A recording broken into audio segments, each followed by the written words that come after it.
So that's it for our promotion. And Judy, if you would go, Okay. oh, one more thing. What? Check us out at www.writerscircleworkshops.com, and we got all that information up there. Judy, please. Okay, thanks, Michelle. So we're really, really honored to have Yasmin Angoe here with us today. What's really interesting about Yasmin from a kind of, publishing life situation is that when we first reached out to her, her debut novel, Her Name is Night, had not been launched. And then it was launched, I think it was in November, and she is now a best-selling novelist. So that's really exciting, and we're really pleased to have a little connection to that success. Yasmin is a novelist and works extensively as a sensitivity and authenticity reader, as well as a developmental editor with Tessera Editorial.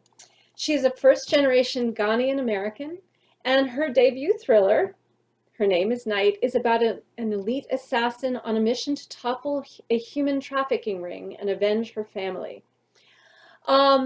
She is the 2020 recipient of the Sisters in Crime Eleanor Taylor Bland Award for Emerging Writers of Color, and is a proud member of SinC, Crime Writers of Color, International Thrillers Writers, and Mystery Writers of America.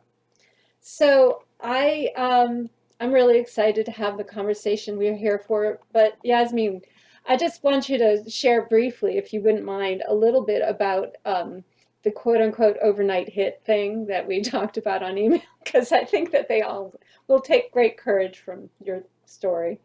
Go right ahead. Yeah, definitely. So I'm going to start sharing my screen because that's all like part of it, and so that'll keep me focused and on task, because I can get a little flighty and go away with myself and forget where I am. So I will share my screen. Thank you all so much for inviting me here and spending your Sunday afternoon with me. I know that everyone is busy, and I see some of your background. So one of you have you're bored with all your Post-it notes, and I love a Post-it note. So I'm just like, oh, look at her board. That's nice. I can't do all that because that's way too organized for me.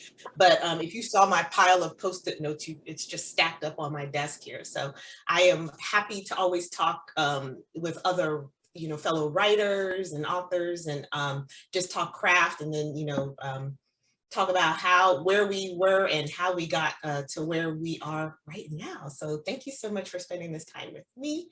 And that's me. That's my book cover. See, so I decided to get a little fancy. So you can find me at all of these different places. And then I'll have my contact information at the end too. And so yes, I am an author and freelance editor. This is pretty much our agenda. So we're going to get to know each other a little, talk about the mechanics of sensitivity and authenticity reading. We're going to talk about key considerations that you can think about when you're conducting your own self-review, and then put it into practice. We'll have some examples that I've seen, and then we'll have a deeper dive into a novel that is, I guess, problematic right now. It just kind of came up. If you've been on social media lately, we'll talk about how we can self-assess as we are working. And then we will apply our own sensitive touch to some examples, and then wrap-ups and takeaways. So me, okay, talking about a little bit about me and where I started. So Judith said like an overnight kind of thing. And let me tell you, it feels like an overnight, but it really was not, because it took me, over 20 years really to get where I am right now. And I'm still not, no one's ever where they want to be, or whatever the case is. But I have been writing since, I was a kid, and I have always wanted to be a writer. But back in the day, it was hard for me to really figure out the path to writing.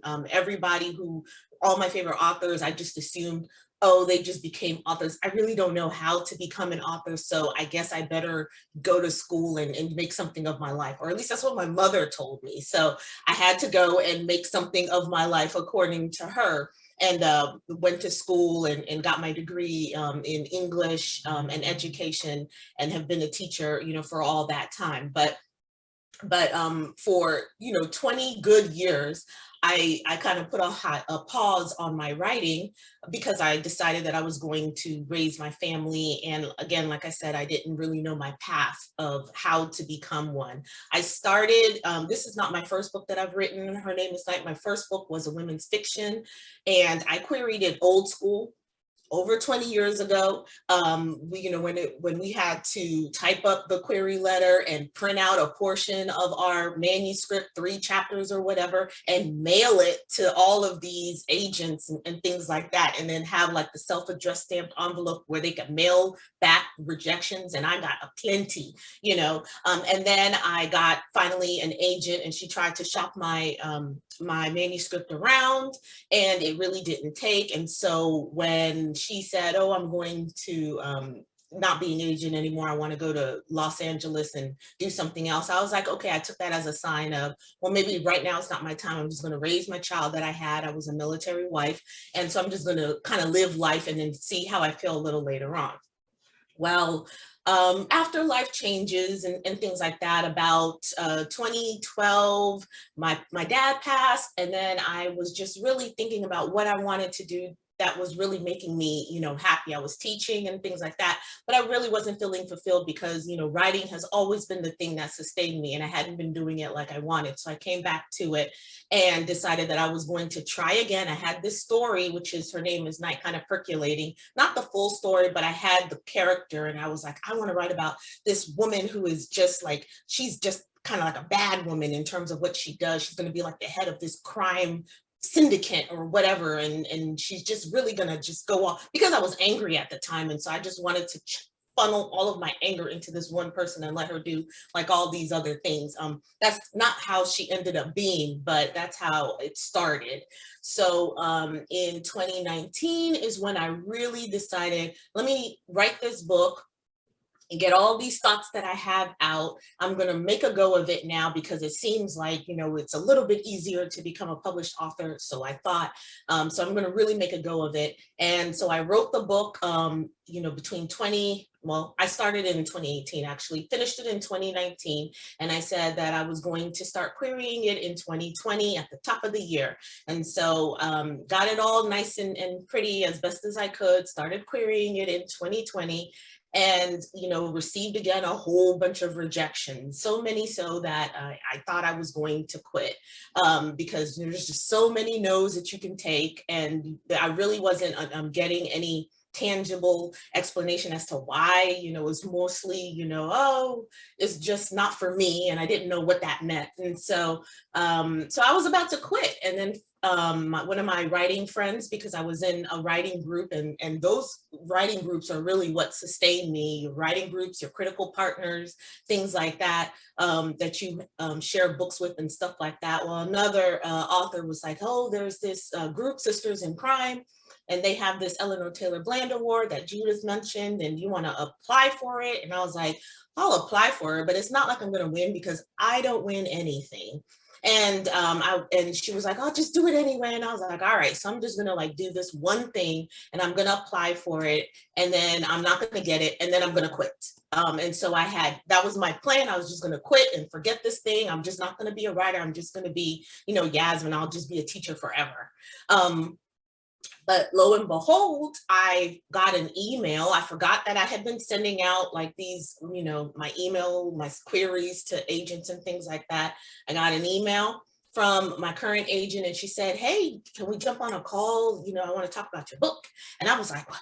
Someone wants to talk about my book? And you mean it's not a no? Like, you want to talk about my book? And she was like, yeah, I want to talk about your book. And so I just didn't know what to do with myself. And got on the phone with her, and she made an offer. And then like right after that, I got an email that I nearly threw away, because I thought it was junk email, because it was like, you're a winner. And that when we get those email, and we're just like, those are, all like spam. And so you're a winner. And I'm like, okay, I'm going to throw this away. But something caught my eye, and I look at it, and it is from Sisters in Crime telling me that I won this award, which was a grant.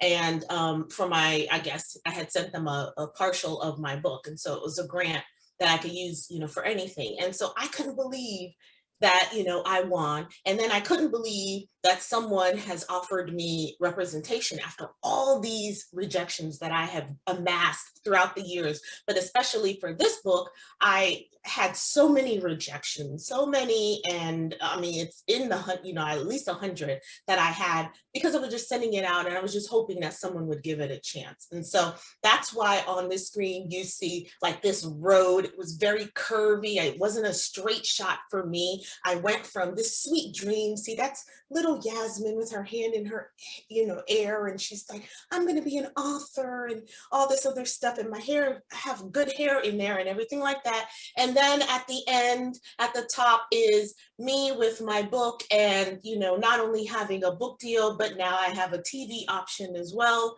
And, you know, they are working on it currently to make it, to adapt it into a TV show. And so, like, I say all that. Oh, and then a picture of my book cover at Times Square in December, a billboard and things like that. And so I say all that to say that it took forever to get here. But when it got here, it was super fast. And that also is not like the norm either, but it was the norm for me, I guess. And so that's why sometimes I'm still in a daze, because it happened so fast and it really wasn't what I expected. And I've conditioned myself to always be like, well, this thing isn't going to work for me, because it hadn't worked for me for so very long. And I didn't mean to get so extra long-winded on this, but I say all this to say, you know, that wherever you are in your path of, you know, writing, and the starts and the stops, you know, writing is what sustained me, and telling a really damn good story is what makes me happy and makes me want to continue doing that for, you know, for my readers. And so that's why I wanted to come and talk to you all about this thing called sensitivity reading, because it's all about writing a damn good story, right? That your readers will resonate with your readers, and that will keep them coming back to you. They trust you with their time. Everybody's time is valuable. And so when they're reading your book, even whether it is by the page or audio, it is time that they are giving to you. And so we want to make the best of it and get as many readers as, you know, we could possibly get, you know, for our books and things like that. So that was a little bit about me as an author. So me as an editor, like I said, I was an English teacher and an instructional coach, where I worked with virtual teachers on their instructional strategies for about 20 years, at teaching at the middle and high school level. And I love it. So, you know, back then when I was trying to figure out what I was going to do, if I couldn't be an author, then I was surely going to read and write and teach about English and the whole craft of writing. So it's always been something that I love. But what I also developed as I was being a teacher was I really enjoy talking to my students about their craft of writing and how they write with their voice and get their voice out, and finding a story that really, like I said, resonates with the reader and things like that.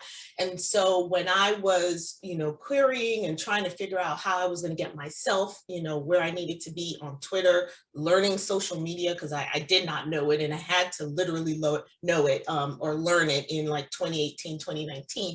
And so I found this opportunity to do a mentorship program with Tessera Editorial, and they have this editor in training program. And so I took it. It was like a 3-month program. I took it. I loved it because I just really loved working with other authors on their stories and doing all of the different things, you know, that editors do.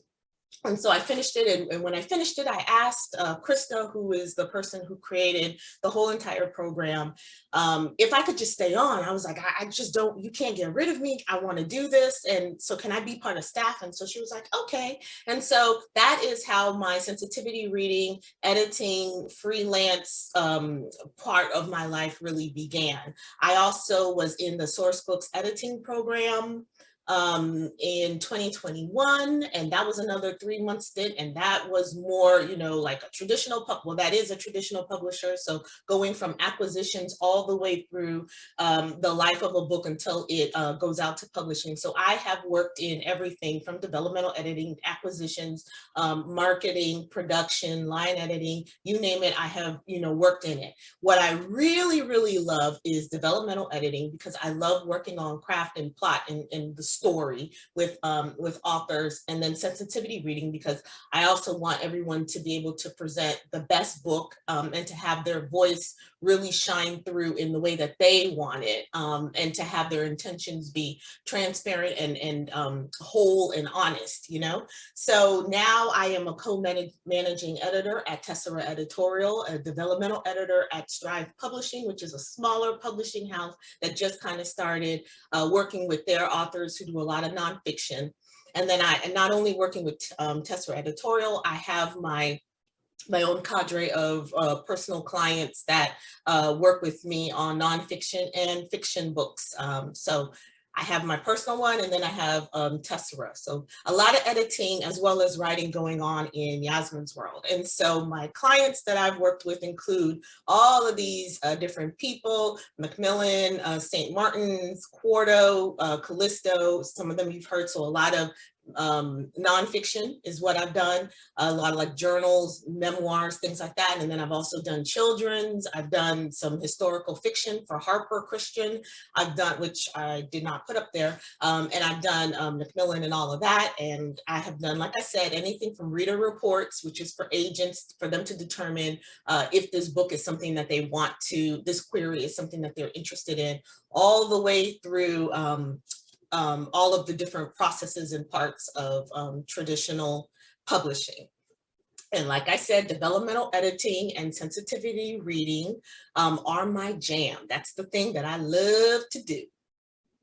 Okay, so our objectives today, everyone, is through a series of interactive practices and discussions. We're just really going to take a deep dive into writing characters and experiences and ensuring that those representations are accurate and thoughtful from our part. And then we're going to talk about like some misrepresentations that we might see, that other people might see in our writing and in other writing. Stereotypes, those are big, big, big. Micro and macro aggressions. And we're trying to get a clearer understanding of what sensitivity reading is, and writing sensitively is, why it's important, and why it matters not only to the readers but to us as well.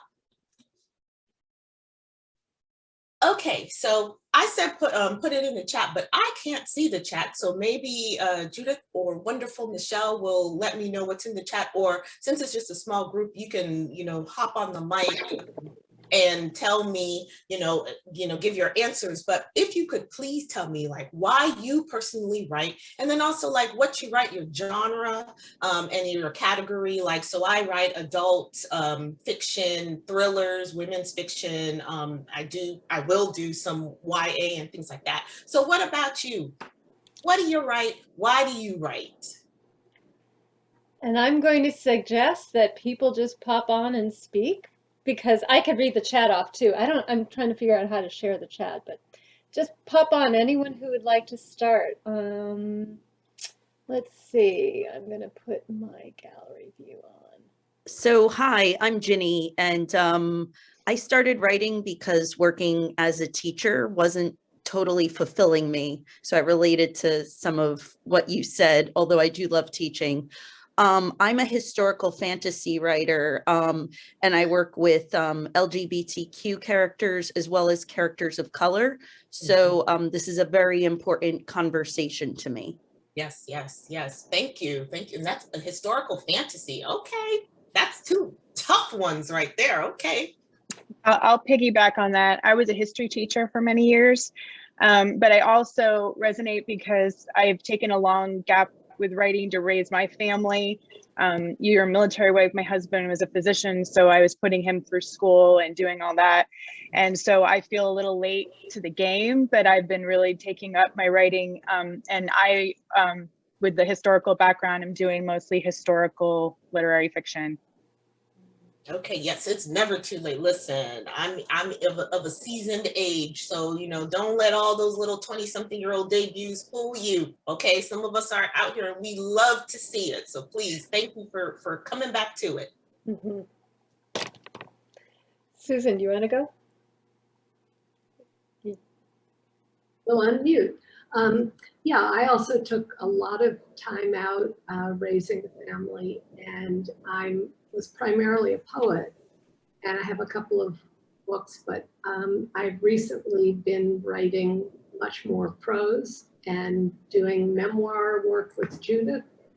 And I'm just really excited to be able to see what you have to offer us. Love you. Thank you, Susan. Who else? Deb, do you want to go? Sure.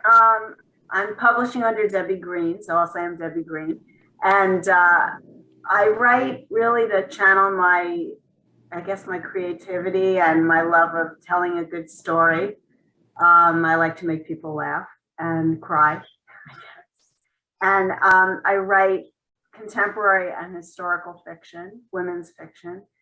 And I wanted to attend this because although my first novel, which is coming out in September, The Convention of Wives, I'm also late to the game and the wife of a physician and raised a family. So I really hear all of you, and it resounds what you're saying.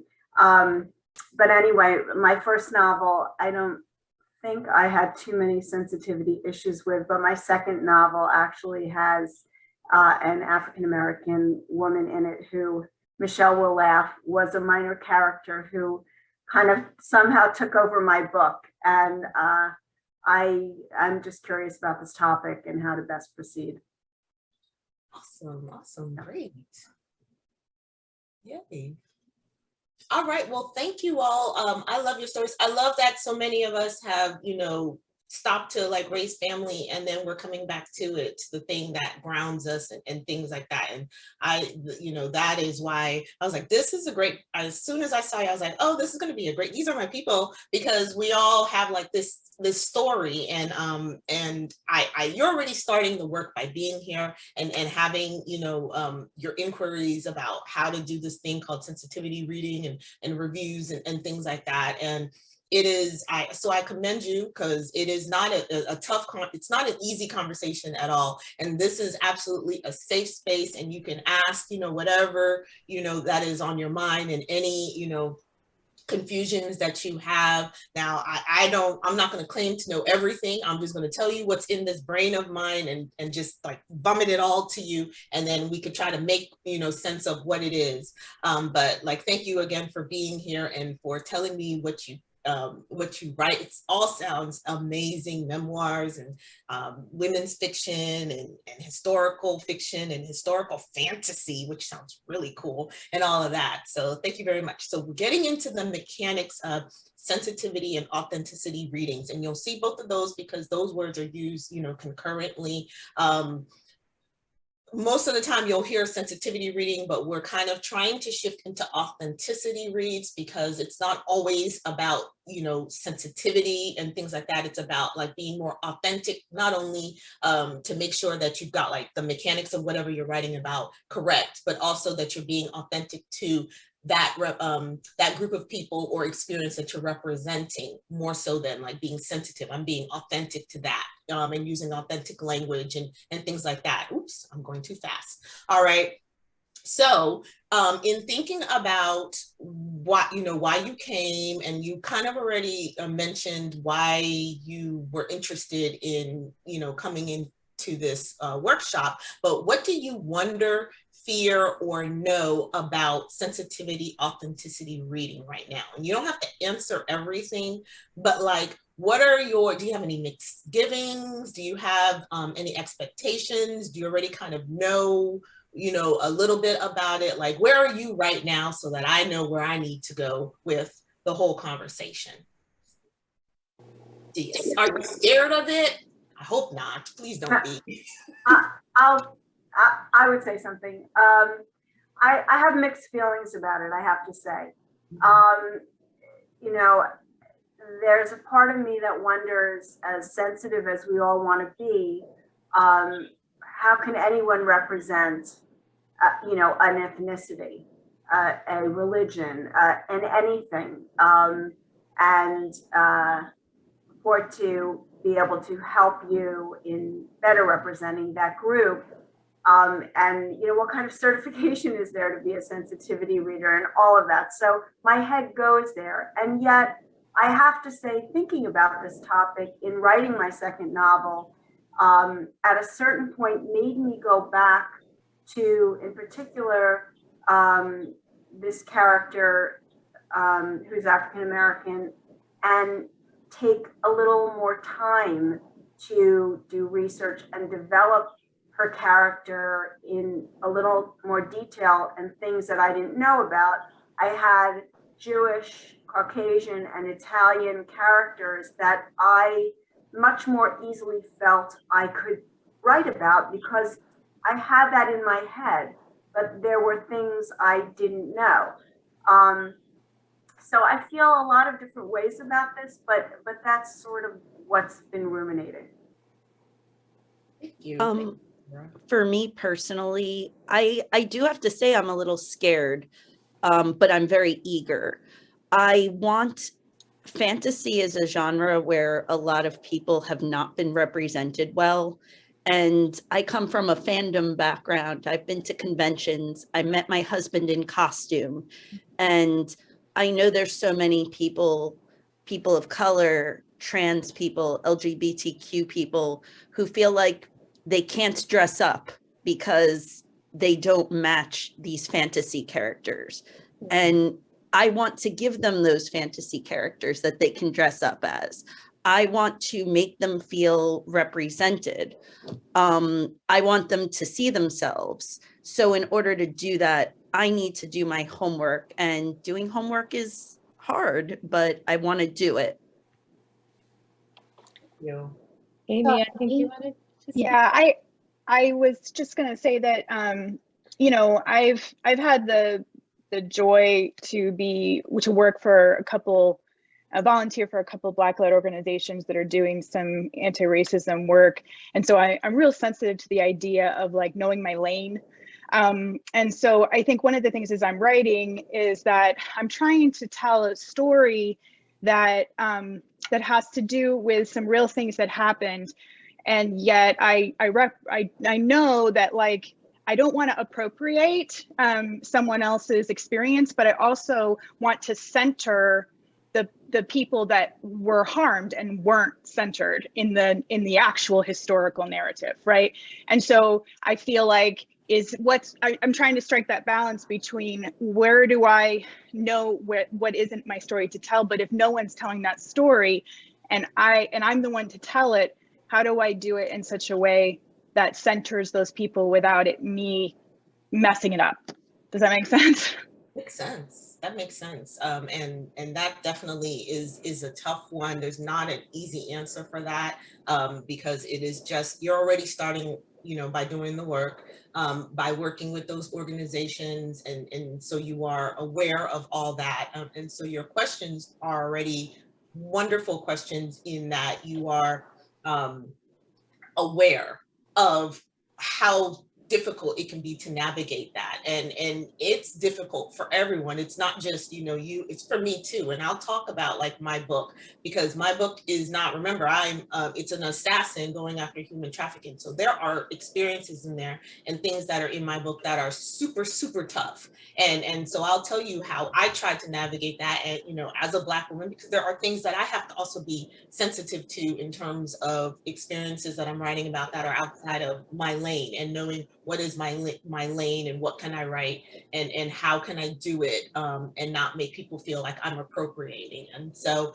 and you're right, because the names don't pop up, so please forgive me if I don't call your name, but writing about fantasy and how, you know, they look in fantasy and making, you know, those characters relatable to the readers who are going to read it, and so that they could see themselves in it and see themselves be able to do that cosplay with those characters. And so just having that mindset that you want to, you know, write an inclusive story, that it is a whole story, is starting the work. And it is hard work, you know, doing that homework and stuff like that, but you all are so strong and brave for taking that leap and jumping into this whole thing. And it's always going to be a question. We're always going to like second guess ourselves about this thing, even myself. And you're right, Deborah, I think one person is not a monolith of, we're not a monolith, right? And so my views, and I'll talk about that in my disclaimers, but like my views are very much Yasmin's views, right? And I let my clients know that too. And they have to take that with a grain of salt. I'm just telling you what I think about this, but ultimately all decisions, and you'll hear this over and over with me, but all decisions are with the author. And so you take what I give and you kind of decide, is this, is she making sense what she's saying? Is there possibly a way that I can like rewrite this, reword this, find better language to make it more palatable for the reader? You think about all of those things, and ultimately you'll decide whether or not you're going to go for it or not. But I will always say that whatever you decide, you just be ready one way or the other for any kind of questions that come, when it's out there. And so even with my book, I wrote it and everything, and I know what's in it. And I even had a sensitivity reader as well. And my sensitivity reader called me on things I didn't even think about. And I'll tell you about that. But like, I'm also prepared when somebody comes and says, well, you didn't portray such and such in a correct way. But I did the work and I did the research and I tried to write it to my best ability. I had other people read it, and I offered, resources and things like that. And so you're never going to please everyone. But as long as you're good with the work that you've done and you did your due diligence. And I don't mean to be like preaching. So if I do, I just am really passionate about doing your due diligence, and everybody knows whether or not they really put in the work or not.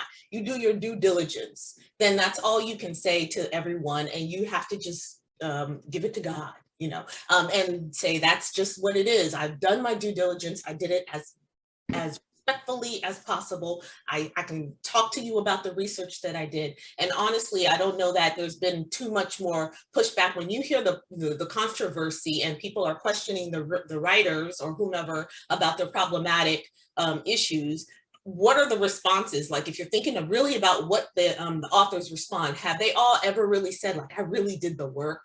They never really say that. And so you can tell when somebody hasn't really like done the work. And so that's my little box. And so I thank you so much for really being honest and talking about like your misgivings and talking about like your fears when it comes to sensitivity reading. I get nervous myself because we all, as writers, we're very sensitive about our craft, right? And our work. And we always want to make sure that we get some kind of way when we feel like someone is being critical about our work. And so sometimes we have to kind of step away from that and put it and make it like a business. We want people to read our stuff. And so therefore we've got to take all that feedback, whether we like it or not, as we get it. And so we know that sensitivity reading has really become prevalent as a society, and the society has become really aware and conscious of what is harmful or not to other people. It can be used as a scare term for those of us who aren't familiar. And so some of us talked about our fears with that. But there are a lot of misconceptions for what a reader is. A reader is really somebody who is giving us an added layer of just kind of letting us know where we might have missed some things. And honestly, there are some big things, and then there's some really subtle things that you never even, kind of thought about. And so a sensitivity reader is always meant to be as critical as possible. Just kind of go into that relationship. And I tell my clients that too, say, I'm going to be like that person who will nitpick at every single thing, because I'd rather every single thing and see what you're working with than to not know something and then that's what someone calls you on. So I'd rather give you too much than not give you enough. And that's what I think a sensitivity reader, an authenticity reader should do, is to be very, very critical. And so that's why we're going to talk about being critical ourselves and kind of thinking about things that we hadn't maybe thought of before. All right. So what it is, how to conduct it, and then why are they important? And we're going to break these down. And I'm going to go a little bit faster because I just knew I would get off on topic and then, mess my time up. And I had this thing typed perfectly. All right. So sensitivity reading is to recognize, define, and establish what is acceptable practice and what is not. What's okay to put in a work because it's appropriate, or what's appropriation and harmful in any given context. So there have been a lot of hot button topics regarding sensitivity reading for a while now, and it made an explosion in the literary and entertainment world as people, like I said, became much more aware of like the insensitivities and how members of marginalized communities are being portrayed and presented to the audience. But what sensitivity reading is not censorship. So please don't ever think that someone is trying to censor you, because remember, the decision lies with you, and no sensitivity reader can do what you want to do. What we're going to do is kind of show you what might be problems and prepare you for that if you decide to keep it in or not. It's about writing respectfully, thoughtfully, about experiences that aren't your own and people who aren't like you, without appropriating what it is that their experience is. And it's about appreciating what your characters bring to your story without making them look like caricatures of a stereotype and trope, without agency or true story and reason for why and how they're written. Sensitivity reading is a respect to your creative process. It is not meant to be a harm, so please don't ever think that it is. And like I said, there is no sensitivity reader who has the power to stop anyone from telling their story, because ultimately the decision lies with you. But as we self-evaluate for sensitivity, we're looking at our own work honestly. We're understanding what we don't know, which you all are already ahead of the game, because you understand what you don't know, and you realize when we need to reach out to someone who might know. And it's not about centering your story around like the trauma that you're discussing. And you'll see that in my own book. It's not about censoring that trauma, because that's where people are going to get you if it looks like you're only talking about the trauma and you're trying to just focus on that rather than the characters who are having to deal with that trauma. And it is also about how much you leave out, what you leave out compared to what you put in. That's sensitivity reading. So it's about a whole bunch of different things. What am I going to leave out? Is it important for me to put this thing in? Why? Why is the big question that should always be in your head? Why am I the one that needs to write this? Why am I putting this thing in? Why should I leave it out? You know, those are the questions. And those questions that you come up, those answers that you come up with to those questions are going to help you when your book publishes and someone may ask you, hey, why did you write this story about these things that are like not in your, you know, experiences? And you'll be able to say why you felt like you were the person that needed to write, to tell this story, and what your process was, including the research that you did and how you felt it was going to be helpful. And so my book, Her Name is Night, discusses really highly sensitive topics. It doesn't center around the otherness or her otherness. It doesn't center around her pain as the pain is done to her, but mostly how she deals with that pain, how she survives that pain and that trauma. And I don't let her trauma be her only story. The story should be three-dimensional. The characters should have agency. So when you're writing about characters that are outside of your realm of expertise, you want to make sure that that character is not a caricature, right? And that character has agency. That character is just as developed as your main character. And that character is serving in a capacity that also helps themselves, not only helps your main character.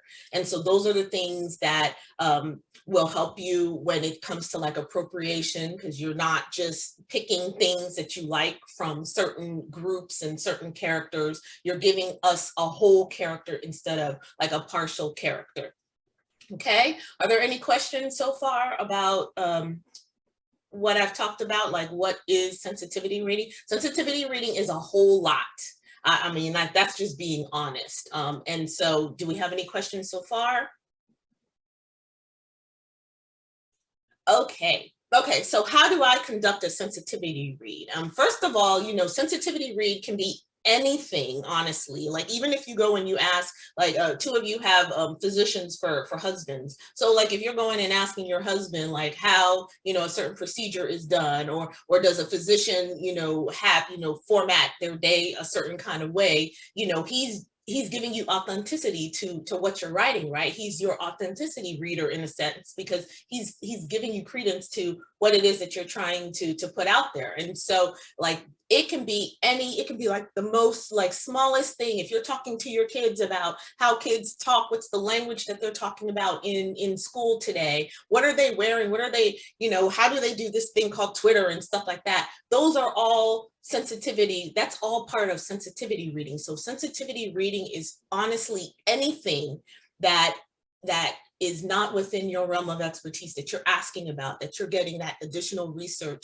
that you're getting, you're putting in the work to make sure that whatever you're putting in your story is authentic to that experience, to those groups of people, to that physician, to those kids in the high school or wherever, to whatever it is. It could be someone in the grocery store, right? And how the produce comes in. You are making sure that whatever you're writing is true to that experience. So sensitivity reading is not always about and only about race and about, the big topics that we always see, which is always race, right? Or writing characters of color and things like that. It's not only that, it's the most minute thing. And so that's what you need to think about. Like, it's not always just about race. It's not just about that. It's also about this other stuff, because again, we want to give a whole story and not just like a part of a story.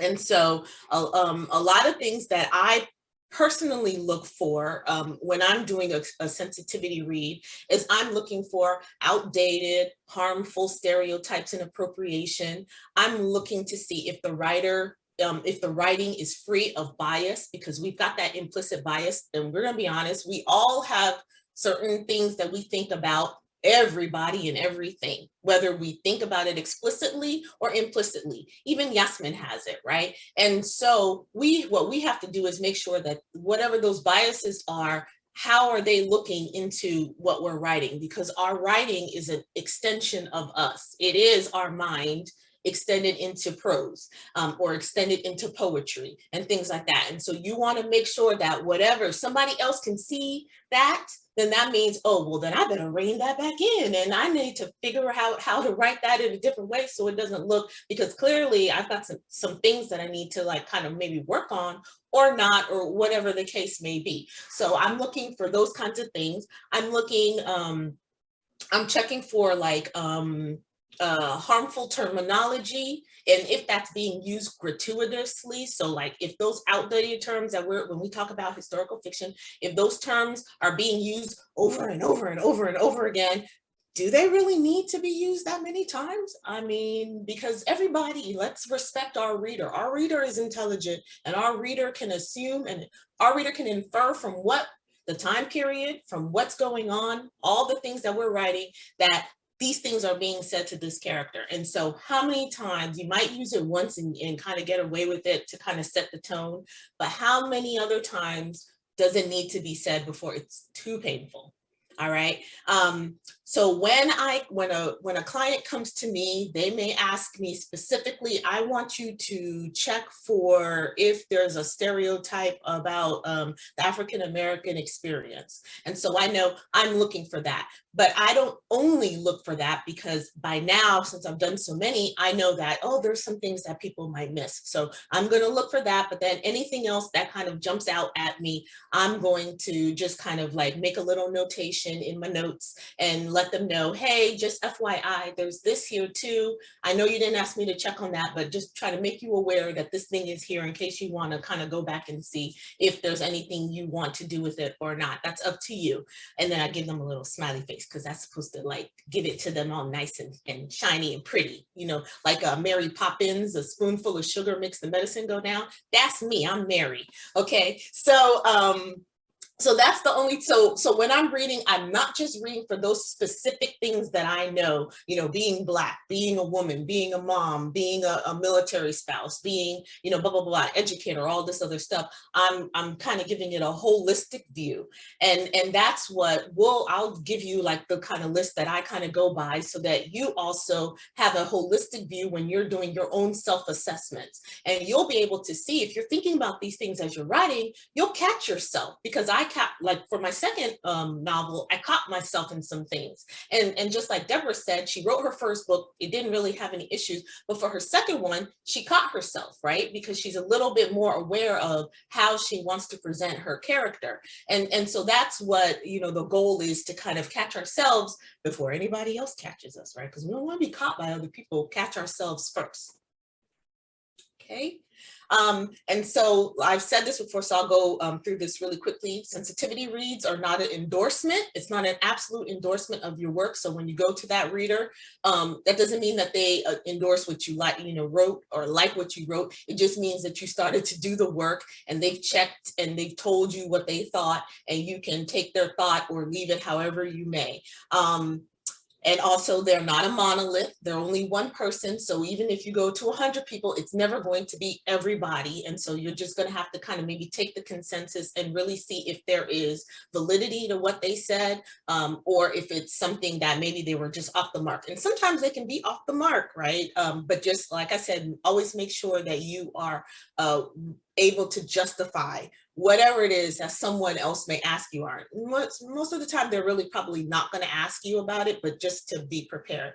And also, always ask your sensitivity reader first if they want you to credit them in your book, because the sensitivity reading is also it's a tough thing.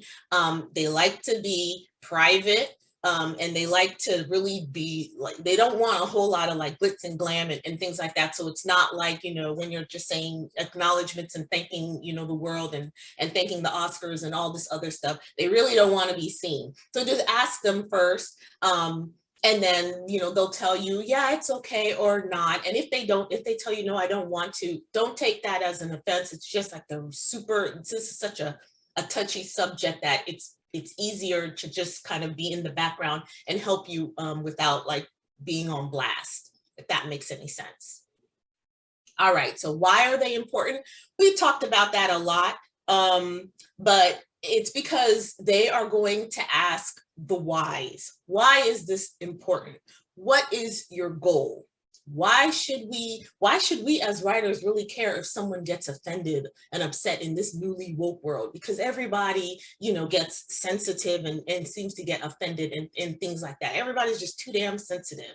But think about this. The goal for us should be to create a respectful and authentic situation with fully fleshed characters who have agency and who do not represent a group of people, a community, in a way that is disrespectful and is harmful, right? That's not what we're here to do. We're not here to harm people. And so we should always think about how not to harm people. And in that way, that means, let me think about how I'm wording something. These people that I might not know too much of, what are the stereotypes and the things that I think I know about these people that I need to go and check on? Because sometimes what I think I know, what TV tells me, what other books and things tell me because of their perception, has already shaped me, but that's not really how they are. And so what we write, honestly, is what the readers, it's what will form the perception that the readers will have of your character and of the community that your character represents. And I want you to really think about that. Whatever we write shapes what the reader will take, the perception that the reader will get about that character and the community that that character represents. And that's why it's important for us to make sure that we're doing the work and putting that character in the best possible light that they should put. Even a villain, right? Even a villain, if it's a villain who is of a different color or whatever, you want to make sure that your focus isn't isn't like that you're trying to make it like the color or the tropes, the negative stereotypes that we might think about that particular race is what makes that person a villain. Does that make sense? So you want your villain to be a villain because they're just an evil person, not because they're a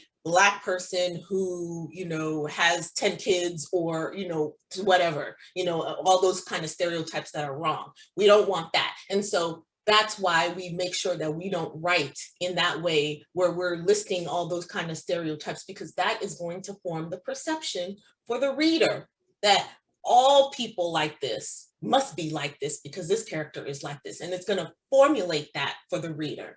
And it's going to guide that reader throughout the rest of your book.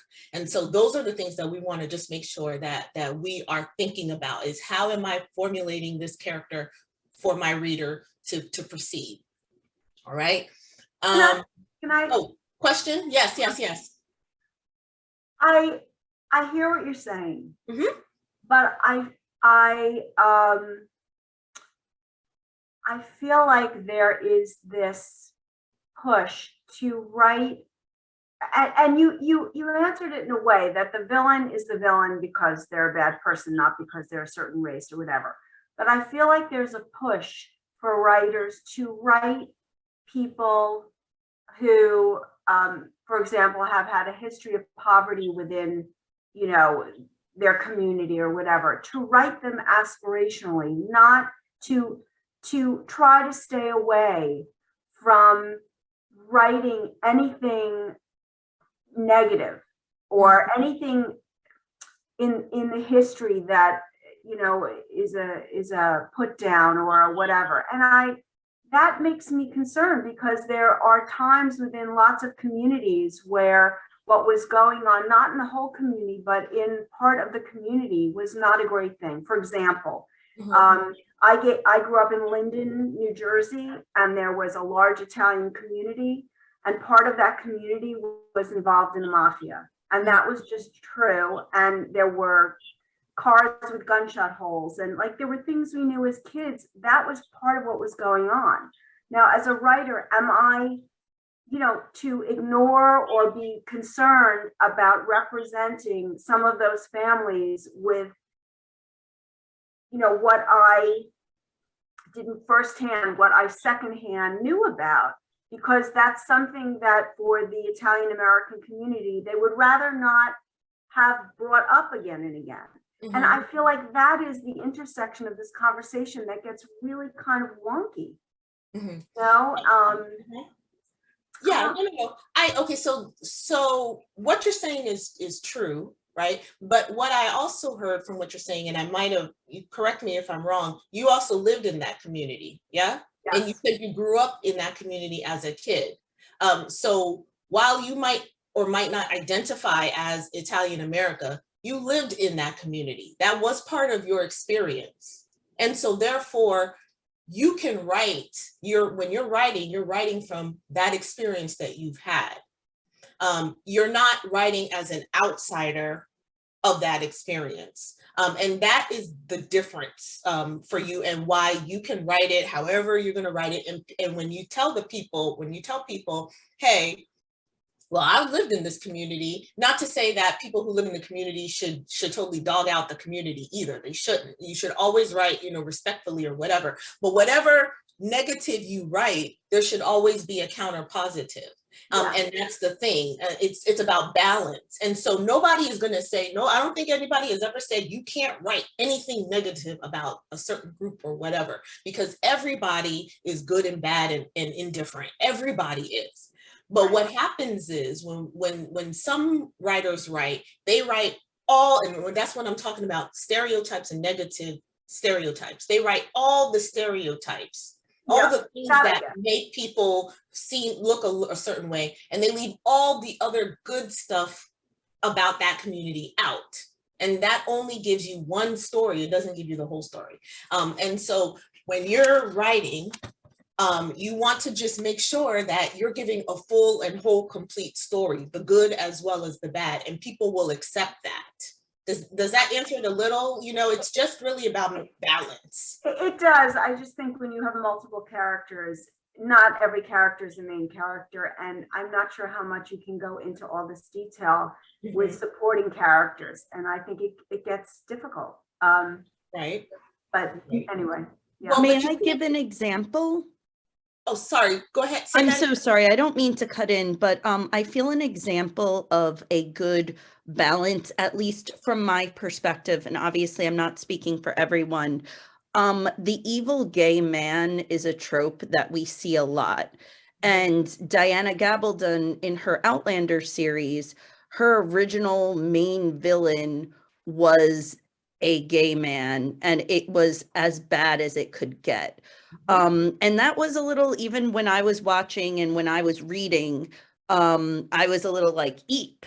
But later in the series, she introduced another gay man. He was not a main character, although he became a fan favorite and got side novellas written about him later on. But I feel like he helped to balance the perspective. And he was not a main character. He was vital to the plot in his own way. It wasn't just about him being gay. But I feel like that was a good example of an author trying to balance. Yes. I think that was great. That's great.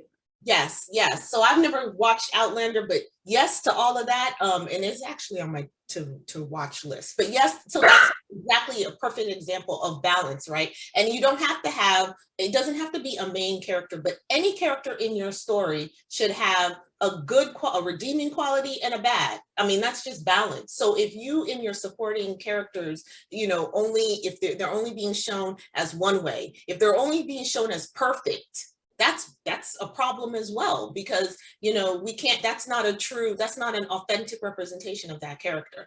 Just like they cannot be represented all bad. There has to be a balance. And if there's not a balance, that's where like the problem comes. So it's all about balancing and telling a whole entire story.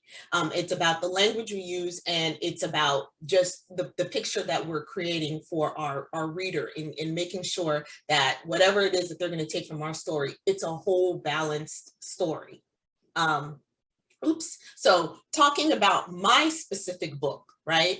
And I said that my book talked about a whole bunch of really difficult things: sex trafficking, human trafficking. It had, you know, sexual assault in there. And there's a scene in which that, you know, that's occurring with her. And I had to figure out, how am I going to write this scene without actually, you know, getting in the detailed of what it is that's happening to her. How can I incorporate all of my literary craft and figurative language to make this thing work?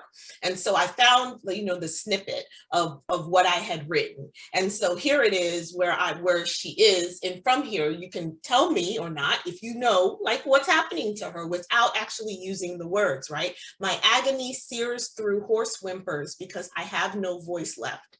Papa weeps for a virtue cleaved from me like a hot knife shears through butter. My body tears in two.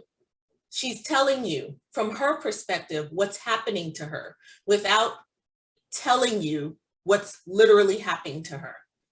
So you're getting it from her emotion, how she's feeling in that moment. Her body is cleaving. Her dad is crying. Her virtue is being taken from her. And this is how she feels. Papa's eyes are the last thing I see. The intruder's laughter is the last thing I hear before giving away to the only escape my broken body can provide me.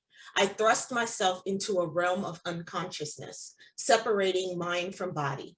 I cocoon myself so that I am not there when they do what they do to me. And that's how I wrote it.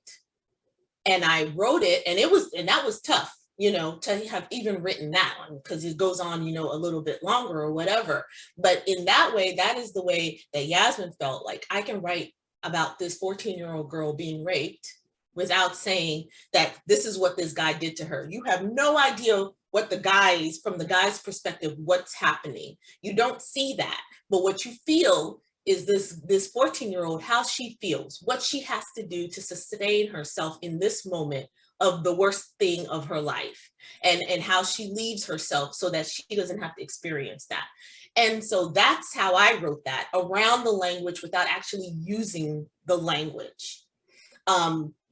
So that's my little example. And I'm not saying I did it perfectly, but like this, I mean, just telling you that I'm like you, I had to work with, how do I play around with words? And we're writers. And so there's no excuse for us not to be able to play around with words and try to find the most, the best way to say what it is that we want to say in the least harmful and polarizing way that we can. And so what I also included, because I'm doing the work and I want to make sure that I'm taking care of these readers who have picked up my book and have said that they're going to spend time with me, is I included my own author's note. And I'll tell you, I initially didn't even think about that. But one of my critical partners, she read the book and I didn't warn her about what was in the book.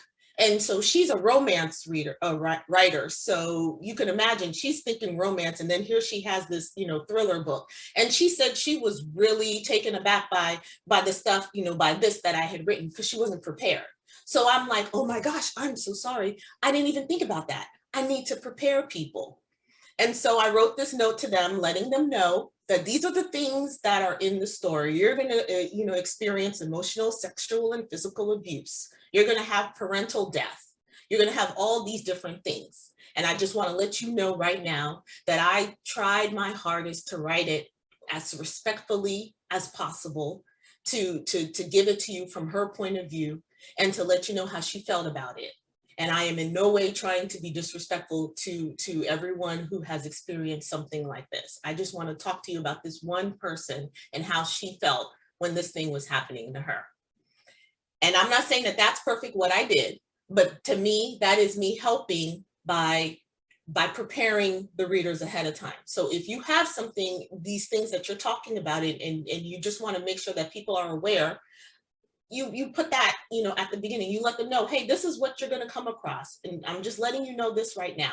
And then not only are you telling them that this is something that they're going to come across, my sensitivity reader was like, hey, let's add some resources to help in case there's anyone who is struggling with any of this as they're reading. So I said, that's a fantastic idea, sensitivity reader.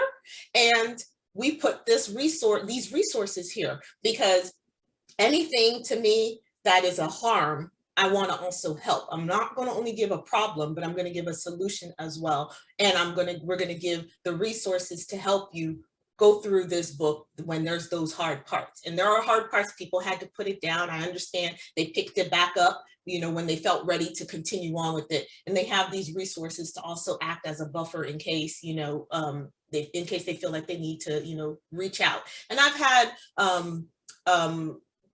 readers reach out to me and say, thank you so much for the author's note and for preparing me so that I know what I'm getting into. And so these were the little things that I did to help my readers navigate themselves through the book. And it might work for some people, it might not work for others, meaning it might not be appropriate for your book for you to have an author's note because you don't have all these things, right? But as long as the reader knows that you care and that you were really trying to be sensitive, and they can tell when you really are or when you're just giving them lip service, they will stand by you and they will be graceful and accept the hard things that you have in the story. But you also have to make sure that you are representing whatever's in there correctly, right? The good and the bad, the balance, the whole story. So that was my little my little example of myself specifically. Did anyone have any questions about that? Okay. All right. I think Barbara had a comment. Sure. Yeah, it's not a specific question about that. I began reading your book when I signed up for this class, and I appreciated that trigger warning and all those resources. You've used the term stereotype several times and talked about three-dimensional characters. Mm-hmm. And I'm working in depth psychology. I'm writing creative nonfiction and memoir, and a lot of dream images and a lot of active imagination images that arise. And those are not three-dimensional characters, they're archetypes. Mm-hmm. And I I think there's a fine line between describing an archetype and having it be perceived as a stereotype. And I'm just curious about your thoughts of how we can honor that when in the Jungian psychology world, the dream images is really considered to be sacred. Mm-hmm. And I think maybe in the same realm as a character that shows up to a novelist's imagination, fully formed, and you're kind of hearing their voice as opposed to creating their voice. Mm-hmm. So to honor that while still being sensitive is a real challenge for me. Yeah. I could give you an example if that helps. Yes, that would be helpful. Thank you. So there was a dream image that I had that was a brown-skinned bodybuilder, Mr. Universe on steroids was the way I wrote him in my journal. Mm-hmm. And he had biceps the size of watermelons. And a reader said to me that the idea of watermelons was triggering or was stereotype for African Americans. And Mm-hmm. and so the challenge for me when the sensitivity reader says, okay, watermelons is a problem, but that was, journaling the dream on awakening, that's the way the image came through. So can you just speak to that a little bit? Right. Okay. So how do I speak to that? I have to say, I did not know that watermelons was a problematic word in terms of describing muscle size, but in looking back, I can understand the connection between watermelons and racist tropes, Mm-hmm. And so that's what it is. So because you said you didn't know the correlation between that and the size of the muscle. So it wasn't that. It was because brown skin is clearly an African American or a Latinx person because you gave that skin type, the skin color, and then you used watermelon. So those things together, the negative stereotype is that Black people love some watermelons, and that's they're watermelon fried chicken eating people. That's the stereotype. And so that's why that would have been flagged. And I also would have flagged that, and I would have said, is it necessary that the bodybuilder, why do you have to say that he's brown skinned? Is that important? And I know you said that you have to be true to the sequence, but can't you still be true to the sequence without if you're going to use the skin color, then you also have to think about okay, well, watermelon, is attributed to that. So that would be, that sounds kind of like some implicit bias or whatever. And I'm not saying that you have one, but it's in a dream sequence that's kind of coming through. You might not have to put both of them in there together. So is it important that the reader know the person's skin color? Is it because of it's certain data that you're trying to amass about a certain demographic, and that's why the skin color is in there? Because if not, then perhaps it's just a bodybuilder with muscles the size of watermelons. And so then that can be anybody. But if it's a brown skin bodybuilder with the muscles the size of watermelons, well, then that sounds as if you're, feeding into a stereotype about Black people and the foods that they really enjoy. I don't like watermelon, by the way. So I'm just saying, does that make a little, a little bit of sense? It makes a lot of sense. And it comes right up against the Jungian psychology piece of every single thing in a dream is important. Color of skin, color of walls, what hat the person is wearing, because then you go in and you analyze the dream, and the particular character morphed into a female character later on. Mm-hmm. And I really hear what you're saying, and I really appreciate it. And that gives me a lot to think about. That it's one thing when I write it in my journal and capture every detail of the dream, And it's another thing when I put it in a book and tune into what is essential and what needs to be sensitive in putting that out in text. Thank you. Right. But I'm not saying that it shouldn't be, because also Right. this is a medical thing, or, psychology that you're writing about. So what you also could do, there could be, a note at the beginning letting the reader know that, this, your dream sequences and things like that have to be written exactly as they come. And so they're prepared for, these kinds of things, and however it is that it came into your mind. But then you also have to be prepared for when people question that, because they're going to be like, well, why did those things come? That's kind of like, how do you perceive Black people then? That's what, so you just have to be ready for what comes. But I would, for something like that, as a sensitivity reader, sure, I'm not into psychology or I'm not in that medical field. So I would question that. I'm not thinking about that in the medical terms. But I also respect the medical terms, and that things have to be said, medically, and the terminology might be different. I would appreciate a warning so that I know that, hey, this person isn't trying to be racist and have, these tropes in there and try to offend me. It's a medical thing. And I might give that a little bit more grace there. So I'm just saying, like, kind of maybe you can, protect the reader a little bit by adding that little like disclaimer at the beginning that this is how it's supposed to be, and explain it just like you explained it to me, and people will understand that. Yeah, I would say psychological rather than medical. And Psychological, sorry. Joseph Campbell talked about those images arising from the collective unconscious, where those stereotypes live. Unconscious. So thank you. Really appreciate it. Oh yeah. And so those unconscious, everything that you said. You sound very fancy saying all that. Sorry, but like all of that. So right, like those are those implicit things that are ingrained. All of us have these certain thoughts, and so when those come up and someone shows it to us, it hopefully gives us pause and makes us think, oh gosh, like this is what I think about a certain, group of people, or what I believe of them to be. It's not the whole thing. And so I want to make sure that my readers don't think that this is, what I believe, of people. You want to be just very kind of walk the line and let the reader have their own perceptions, however that's going to be, without you swaying them one way or the other. But it's really different for things that are medical and psychological and all that. That's different from like fiction writing, because everyone understands that is something that has to be really kind of by the book. Yeah, thank you.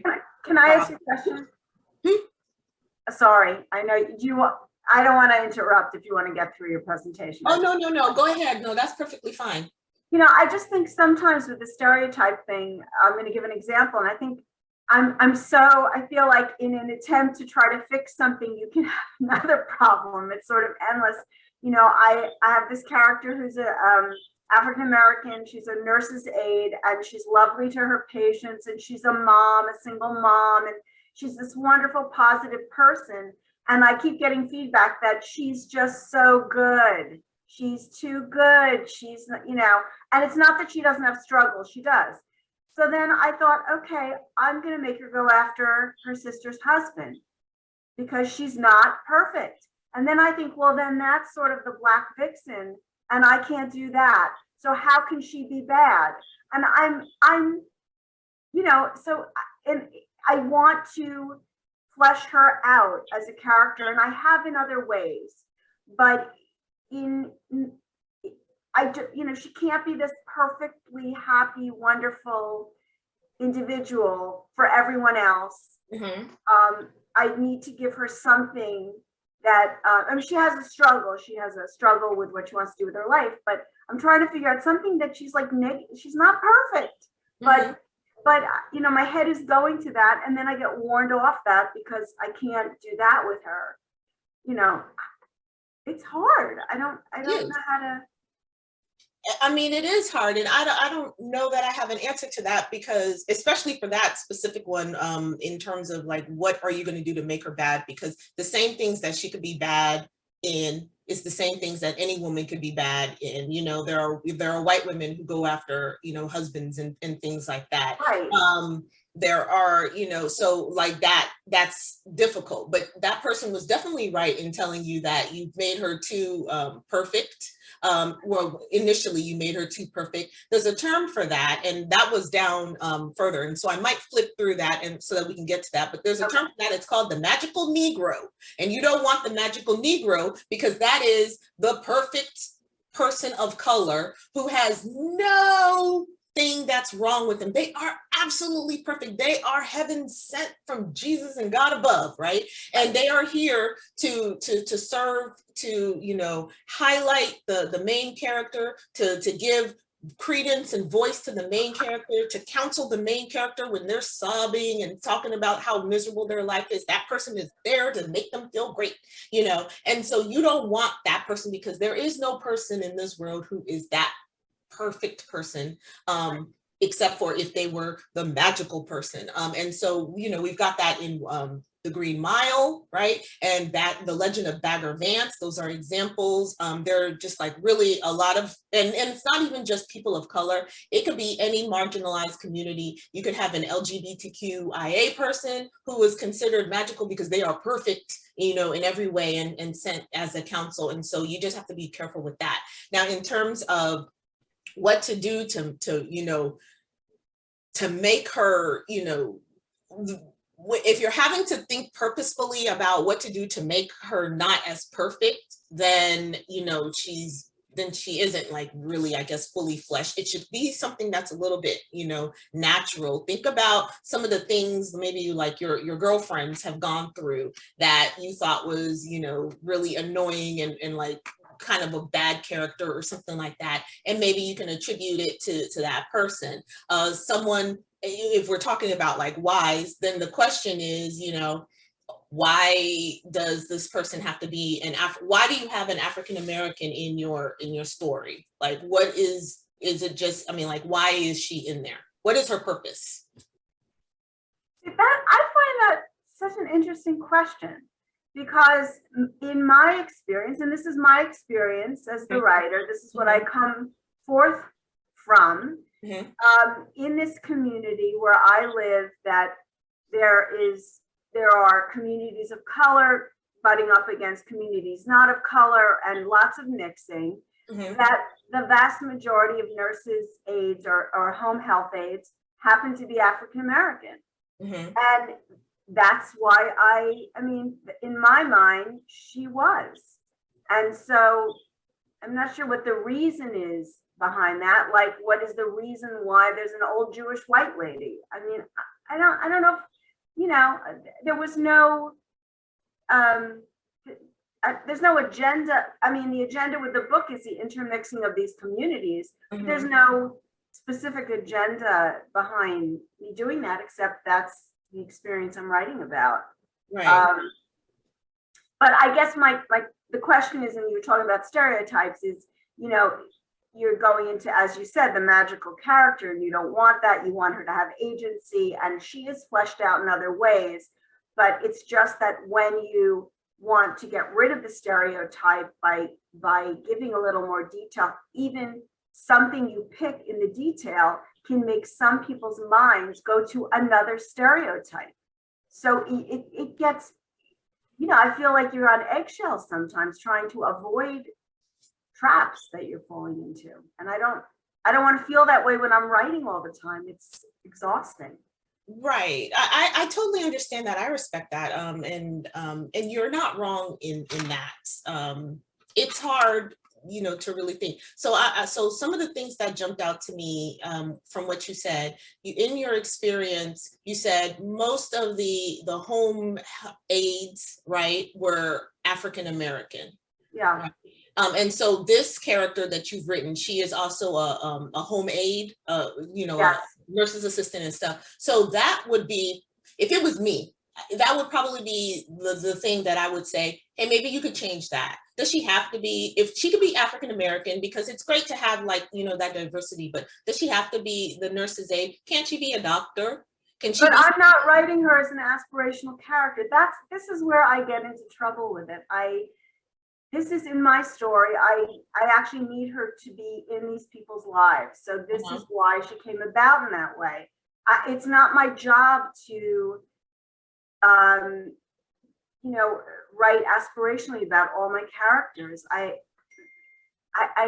don't know, maybe I'm not saying it right, but no, and this is, so I mean, that's perfectly fine, but why is it aspirational for her to be a doctor? well, no, I mean, she has a sister who's a business owner, you know, and her brother-in-law is a business owner. This is her job. This is what she does, and this is how she, I'm sorry to go on with this story so long. No, that's why we're here. But, you know, this is how she meets these older white people. This is how the story developed. So, you know, I'm not sure. And my question really goes back to, I think in trying to flesh people out and make them positive or negative, you know, it's also gets hard to avoid other stereotypes. I don't know. I'm struggling with Deborah, it. just one little thought to throw out there. Have you done a full character chart or study for this character that really delves into a lot of their finer details? Yeah, she's very fleshed out. Her history, I mean, yes. I'm not even talking here about a lot of the detail of her life. Yes, I have. That's the kind of place I would think of to go looking for flaws, is maybe within her personality or within her background. Okay. Yeah, like I was gonna say, why not deal with like internal things rather than behavioral? You know what I mean? So like she could be a really anxious person. She could be a people pleaser. She could be like, there's all sorts of things that make people flawed, so to speak, that doesn't have to do with such a like an obvious like stigmatized behavior and then attaching it to this Black female character. You know what I'm saying? Like, yeah. I think you're like almost there, but why go to that direction? You know? I appreciate that input. I mean, she does have issues with her mother, and yeah, there are lots. Having read pretty much everything Deb's written on this character, I have to say that I think that she definitely has flaws, and she definitely is not this magical character at all. You know, and I think that you might do more work in that regard, but I agree with, you know, I think you're almost there, Deb. I wouldn't get so anxious about it, I guess is what I'm saying. Right. Yeah, Deborah, can I suggest also, I'm listening to you, and Yasmin, I don't understand with making a home aide a doctor. That's not what the character is. So why do that? It is in her community. It may be factually true that many of these home aides are Black, so she has made this character Black. Mm-hmm. But to me, what's interesting is she performs with excellence no matter what through the day. So it seems to me, you know, you have to see how she lets down. She may snap at the grocer when she stops to pick up her juice on the way home, or she may be impatient with her daughter. You said she's a single mom. I mean, there has to be some release for her, and it grows out of the character you've built. Yeah, thank you. All right, I'm sorry. Thank you. Go ahead. Right, no problem. And to speak to when he said that, you know, she's a home health aide, and you know why that's her character and everything. So I'm saying that because we were talking about stereotypes, right? And we were talking about what are like the things that people kind of attribute to, you know, a certain group or of people, right? And so I've not read, you know, the character sheet on this person. So I'm thankful, Michelle, for you coming in and saying you've read the person, and so she has like all these, you know, the flaws, the natural flaws. And Amy, thank you for like the internal. And Ginny, is it Ginny or Ginny, right? Ginny. Yes. Okay. Yes, Ginny. Yes, and you know, talking about like the character chart and all that. And so when I'm reading, like, clearly I'm going to read like the whole entire thing and then like give my thoughts. So I would have already seen that there were flaws and everything like that, and have already known that, you know, she's not, you know, the magical Negro or whatever. If we're talking about finding a specific thing that's going to make her flawed and have her, you know, not be this perfect thing, that's not necessarily how it was presented. So all I can focus on is, hey, maybe this thing isn't gonna, you know, let's stay away from you know, all, you know, a bunch of Black people are health aides, you know, we could switch it up a little bit, and you know, if you wanted to, and make her, you know, a doctor would still deal with, you know, the elderly couple. But that, if that's not her job, if she does her job perfectly and great, you know, I wouldn't know that because I haven't read that. So the only advice I can give is off of like the information. And I'm not saying change up, you know, your thing, because again, the decision would remain with you. It is a very sticky situation, but it looks like you've already kind of you know, developed that character in a way where that character is fully fleshed, like you said. And so you know, it could be that we're making it a little bit more difficult than it really is, because you've already got those things in there. And so those flaws, like, you know, snapping at the grocery, you know, person or whatever, those are the things that make her, you know, not perfect. So you've already kind of got that, Deborah. And thank you for like sharing and really kind of giving us some real good insight and having those questions, because it is a very tricky thing, and it can be frustrating for sure, right? It can be frustrating, but you can only do like what you do, what's true to you. And you said you're putting in the work, and other people have read your work and they can attribute to you're putting in the work, and this is a really good character, and things like that. And so those are the questions that I ask are, you know, why does it have to be this person? Doesn't, you know, is that significance? Is her race significant? Because if not, and then, you know, the Jewish person, I think that's what you said, like, is that something, are these people that are classified in this story as that? You know, because if that's the case, then that's why I'm just asking, because all of those things can be interchangeable, to be honest. So is that, hopefully that kind of. Thank you, and thanks to everyone. But they're not interchangeable, Yasmin. I'm sorry, I'm going to push back a little bit.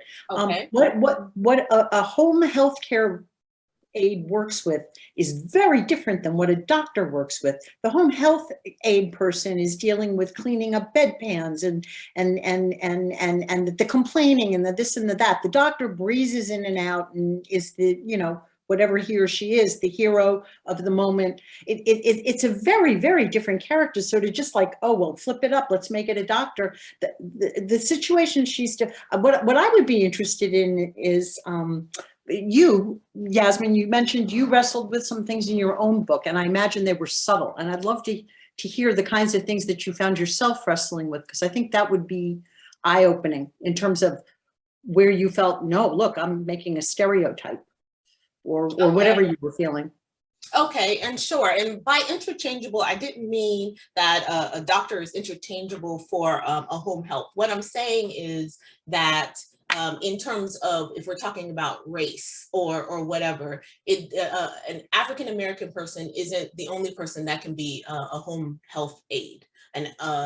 Or it could be an elderly person, or it could be a doctor, or it could be any of that. That is what I'm saying. So I'm not saying that anybody, you know, she should give her a bigger and better job just because, you know, she's African American. I'm saying that if race is something that she is specifying in the book, and again, I've not read the book, then maybe it's not important that this character be African American, or that character be white, or that character be Asian. That's what I'm saying. And so we're talking about race necessarily, I guess, but not necessarily talking about their job.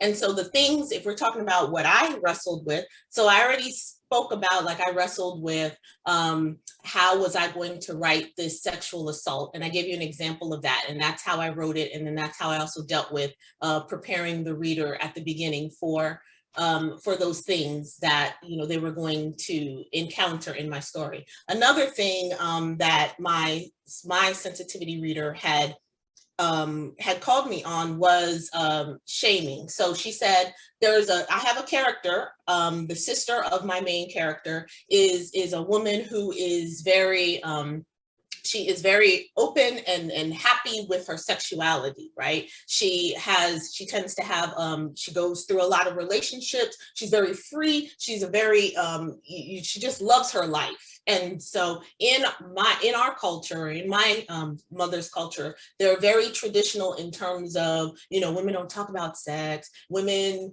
only strive to have, you know, their one, you know, their husband, and not really have like several boyfriends and explore and do things like that. And so my character, who is traditional in that way, and their mother, who is also traditional in that way, may say to the sister, oh yeah, you know, who's the boyfriend, you know, this week. So my sensitivity reader said, well, that could be considered, you know, you're kind of like sex shaming her, because you're saying, you know, you're showing that, you know, you have a problem with, you know, people who have multiple partners and who are free with, you know, or whatever the case is with their sexuality.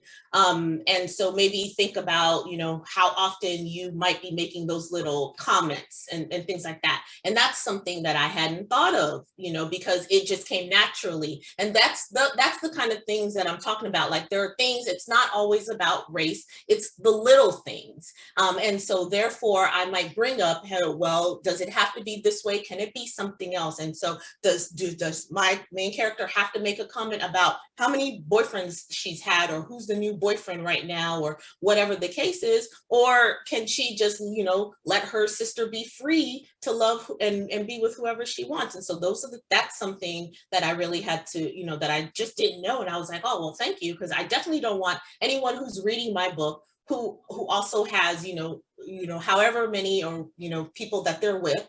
I don't want them to feel like I'm shaming them, or I have some sort of bias against people who have more than one partner. So I altered that. I mean, I fixed that. That was really the only thing that my sensitivity reader like called me on, that. And then, you know, how to make sure that what I was writing about, those situations, those traumatic situations, were told in as respectful a light as I could make them. Does that help you, Jill? Or is that like? I find that interesting. I hear that situation and I think, no, it actually tells me more about the other character. So I mean, and it makes for great conflict. So I don't see that as shaming, but rather as, you know, a conflict of morality, or when there's something interesting, you know? Right. And I mean, I thought that too, right? Because that's something my mom would say to me, like, oh, and it's a joke, right? It was but also, you know, I have to think about what might be a joke to me and my mom, and, you know, a little offhanded humor. It might not be that way for everybody. And so I have to be, if I'm trying to get as many, you know, reach as many people as possible, I have to be kind of aware of some of the things that I say. Maybe I don't, and if I was saying it too often, I don't remember how often, I don't know if they made a lot of comments like that. But I mean, it just made me a little bit more aware that maybe that would have hurt her sister's feelings, that, gosh, they just, you know, made another comment about like my how many boyfriends I have. Sometimes that kind of thing is hurtful. And I had skipped the activity that we were going to have about it, but like, think about the things that are, you know, that people get wrong about you, right? Like the misconceptions that people have about you, about your character, about where you're from and your people and things like that. I mean, are there things that really get your goat, that people get wrong all the time and you wish that they wouldn't? It could be something that your mom says and you're just like, oh my gosh, I wish my mother would just stop doing that. And so if you're faced with that all the time, that's something that is going to trigger you when you see that. That's something that's going to, that's something that's just going to hit you a different way. Whereas it might not be that big of a deal to me because I haven't experienced that. And so we just have to be mindful of the things that might be okay to us. Like it's okay if my sister says to me, gosh, how many, you know, boyfriends have you had already? It's not going to bother me, but it might bother someone else, because that's just their sensitivity level. And do I really want to go there with that? I might not. Another thing, I'll give you another example, because it was an example that I was going to talk about, is, you know, when I'm reading a book, I hate it when male characters are like derogatory towards in a spousal relationship. I hate it when male characters, talk about their wives like ball, that's my battle axe of a wife, and that's a ball of chain, and that ball of chain and all that other stuff, ball and chain, sorry, and all that, right? I don't particularly like that kind of, when it sounds as if men are like kind of dogging out their wife or whomever they're with. So that's something that might really annoy me. And I wouldn't want to see that, because I'm thinking, well, geez, this is maybe what the author thinks about, this kind of relationship, especially if it's a male author writing it. Oh, this is what he thinks about a female character. This is what he thinks about a wife, that he's calling her ball and chain. He's calling her a battle axe. Every time this character speaks about her, it's in this negative way. And it's not going to bother my husband when he reads it, because he's just like, oh, yeah, I know what he's talking about. But it's bothering me because I'm the wife who receives, well, he better not call me a battle axe. I'm just saying my husband.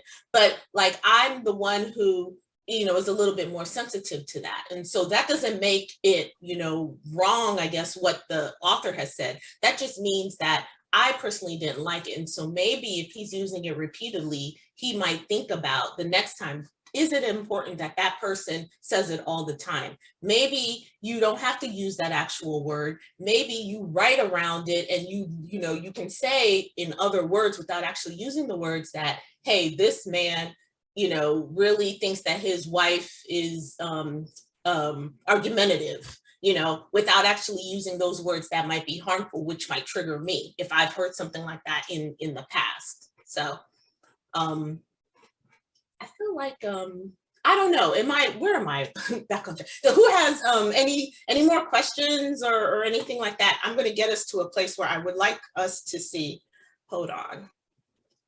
Okay, we were talking about history. Well, we weren't. Historical fiction, because I know several people talk about historical fiction.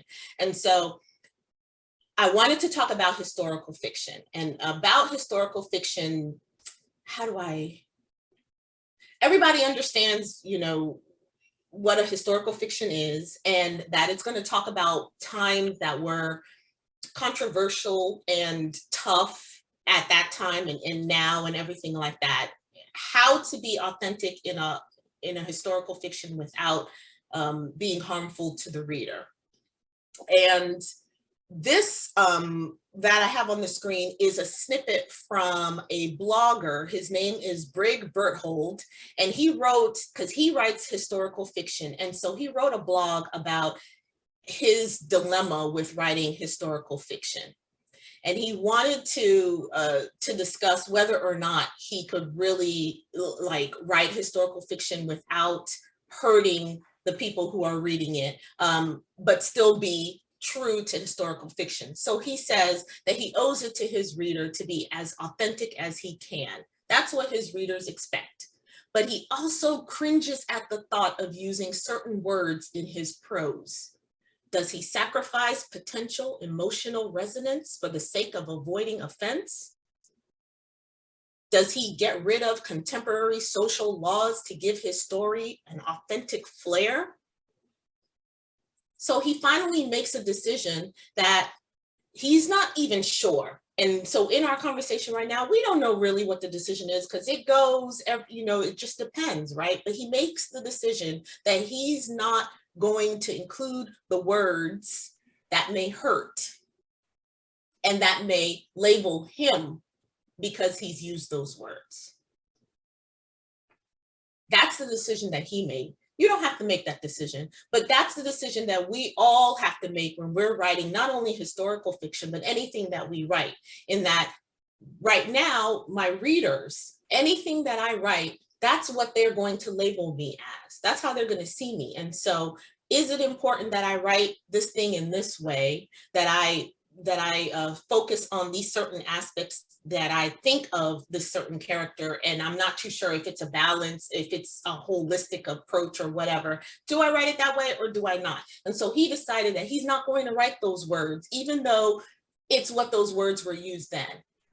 But they're not used now, or they shouldn't be, because he's writing for modern readers. We are in modern times now, and a modern reader doesn't necessarily need to hear the N-word the modern reader knows, trust me, what is said and what was said back then.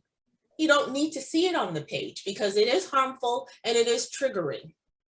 Okay, and there are ways to write how that person feels. Oh, these people, you know, crowded around them and they were hurtling all these words, these slurs and things. You could say that and the reader knows exactly what's being said. So your point is still coming through to the reader without you actually putting those words on the page. So it's all about the language that you use in which to describe these characters and that situation without actually putting those things on the page. And that's the same thing that I did with that scene of sexual assault where I wrote around the word without actually writing on it. And I'm not saying you have to do it because again, that decision is yours. You can write the word if you want, but you just prepare in case someone gives pushback and says, you know, why did you have to write this word so many times? We want our readers to enjoy what it is that we're writing. And if you trigger them with certain things, they no longer enjoy this thing that you are writing. The trust that they had in you and in making the story, right, is broken because you're writing these things that maybe don't need to be said. So why is it being put in there? Why is it important? If you use it once, you might get a pass. If you use it repeatedly, is it really important that it's there, or has it become gratuitous by now? And so those are the things that, you know, you kind of need to, I would hope that you would kind of think about because again, everybody knows the history. So, and I think it's even easier in that regard as a historical writer or historical fiction writer because everybody knows the history. So that gives you a little bit of leeway to be really creative and kind of make your story, take your story to a different light because you don't have to say those things because everybody already knows. We're already doing the work for you. And so this is a different take. This is from an African American blogger where she's talking about racism and the use of the N-word in historical fiction. And I was going to, when I had more time, read, you know, the whole blog. And I have both of the links to these blogs just so that you can see, you know, from Briggs' point. Brigg is a white male author, and then Delta is an African American female blogger. And so she says, you know, she's never used any racial slurs, not even the ones that society claims that she's entitled to because she experienced it firsthand, the impact that those words have on a person. Okay. And she also says, and I bolded it because I thought that was really profound. Historical fiction can be accurate without the shock and the drama that will come from an author supposedly pushing the boundaries of what is acceptable, because throwing those words in the face of your readers isn't acceptable, especially not in today's climate, because we're writing for today's reader. So she's just saying to just be thoughtful of how the reader is going to feel, especially if it's a reader of color, like reading these things, because you don't know who's going to pick up the book, and you might not be writing for readers of color. But I think if you're an author, you're wanting as many people to read your book as possible, and so you have to make your book palatable for that you know, wide variety of readers, for your possible readers. Does anyone have any questions about either one of these? Briggs or Deltas? Okay. Would I be able, Oh, sorry, go ahead, Guinea. I just have a, Sorry. it's something from my own work that is something I've been grappling with, and I'm hoping I'm getting closer to the best way to handle it. I'm writing in the American Revolution. George Washington is a character. I also have werewolves and I have the Jersey Devil. I have a lot going on. In my original take of the story, I had runaway slave characters who became werewolves. And I decided to move away from that. And the way I'm handling it instead is some of my werewolf characters are Black. There were Black people in Europe.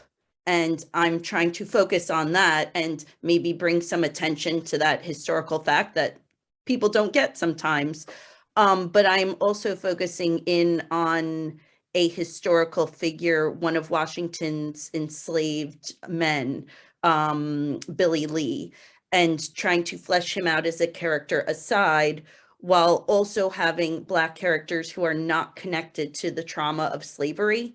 I know I'm still going to have them deal with racism. But I'm hoping that choice sounds more palatable, and I'm just wondering if you have any feedback on it. Obviously, you're not hearing a lot of my work. You're just getting a gay werewolves in George Washington, so I'm not expecting a lot. Right. But how does that path look? Or should I be turning another way? Should I be 180ing? No, so I'm not going to tell you should be, you know, turning another way, because again, yeah, I've not like read the whole thing. I have to say I'm very, very intrigued by, you know, gay Black werewolves, or just werewolves in general, because I love a good werewolf.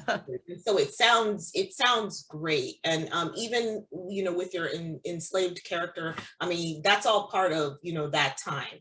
And so I think just like Amy had said, like, if it's already in that, you know, your characters, like whatever, however they're going to be, however you portray them, as long as, I feel from what I have right now, as long as, you know, you're giving a holistic approach, that the enslaved character, the thing that is most important is not the fact that he's enslaved, that there's something else that gives him agency. It's okay that it being enslaved is part of the description of him. You know what I mean? It's not what makes him. So as long as you're writing about, you know, what makes him, you know, special in this story, it's okay that, you know, he's enslaved in the story, because that's part of, you know, the American Revolution in that time period.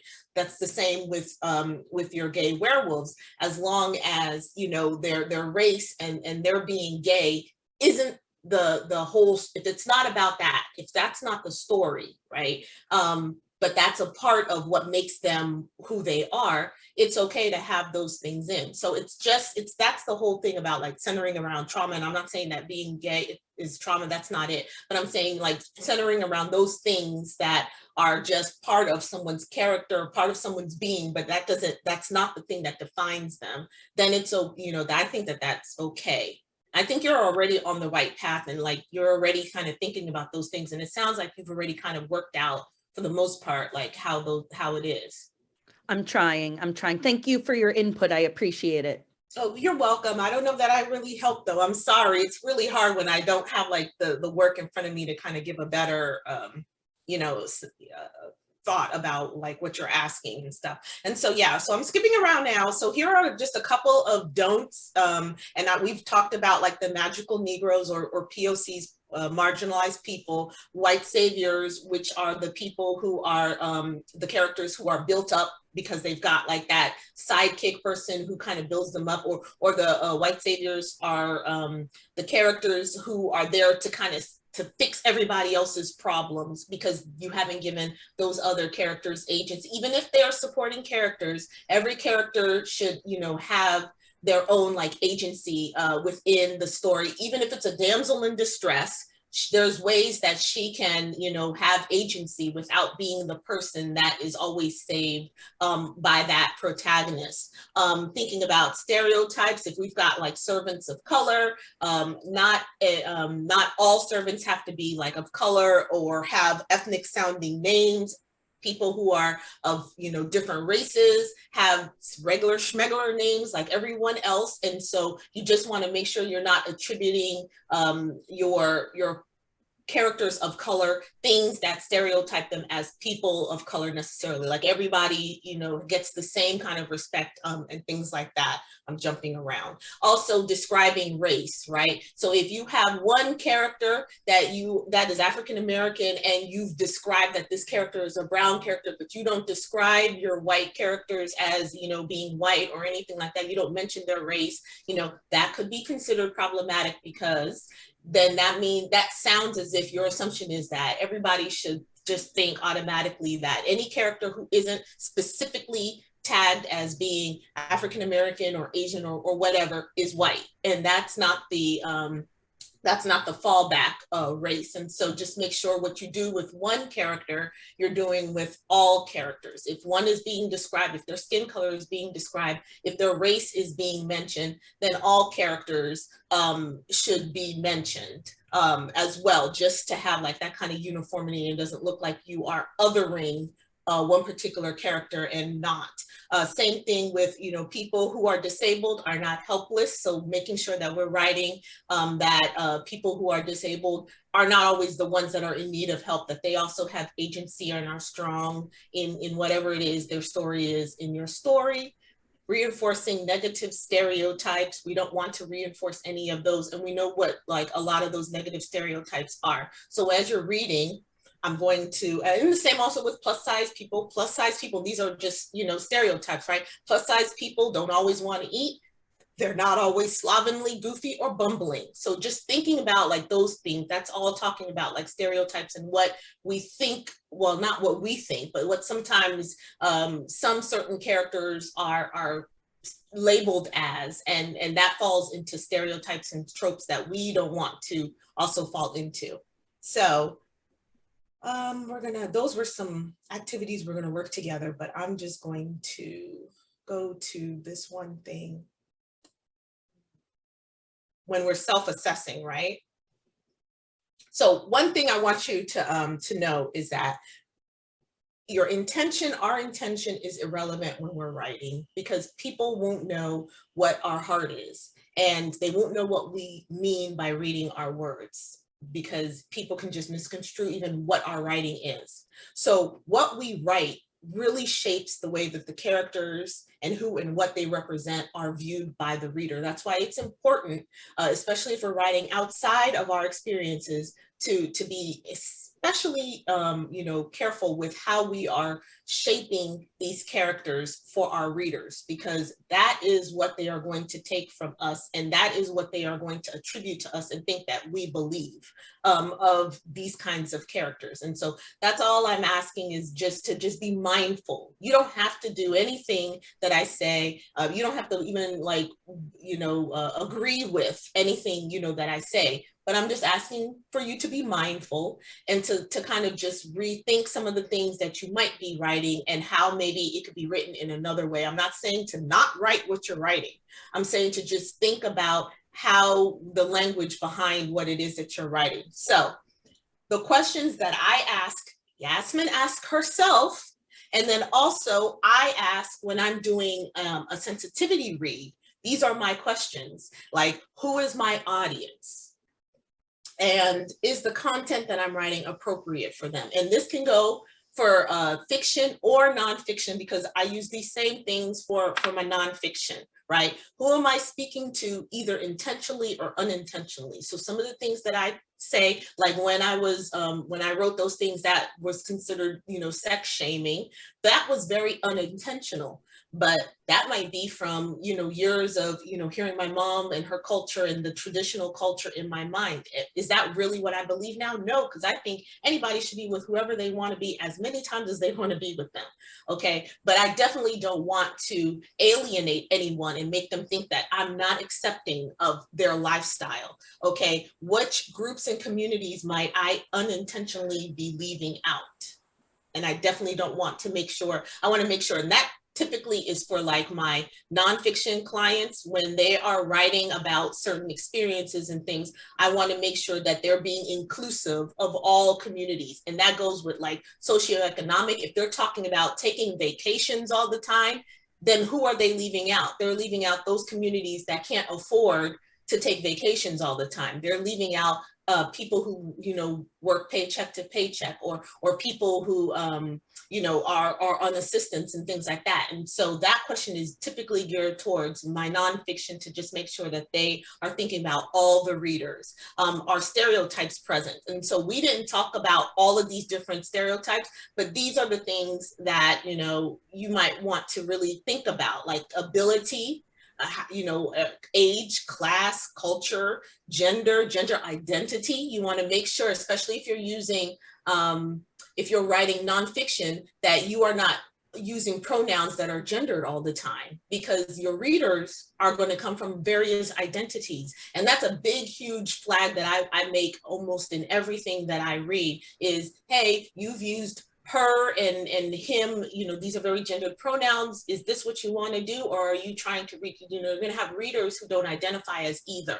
And so they're not going to feel seen on here if you continue, to write in this way. And so that's something. Sexuality, socioeconomic status, like I said, if they're talking about a lot of vacations, if they're talking about, who's been to the Olympics? That's one that I just saw recently. And when was the last time you went to the Olympics? Well, I don't know if any of you have been to the Olympics, but I have not. And so I can't relate to that. So who are you talking to? And another time they were talking about, oh, imagine if you had nannies and things. And I'm like, I've never had a nanny. I've had a babysitter maybe once or twice, but a nanny I've not had.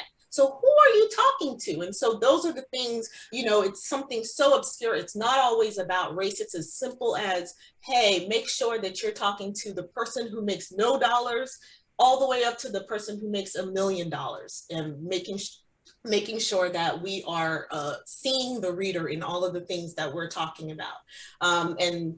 So these are the list of things. There's my question about shaming. And so what I might not see as shaming, someone else may, and I definitely don't want to offend them. So I just want to make sure that I use it as minimally, if I have to use it, as possible.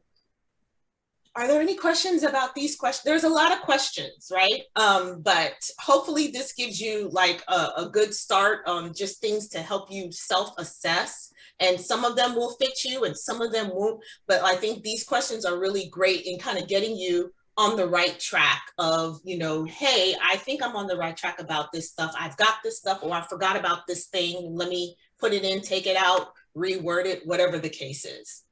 Questions?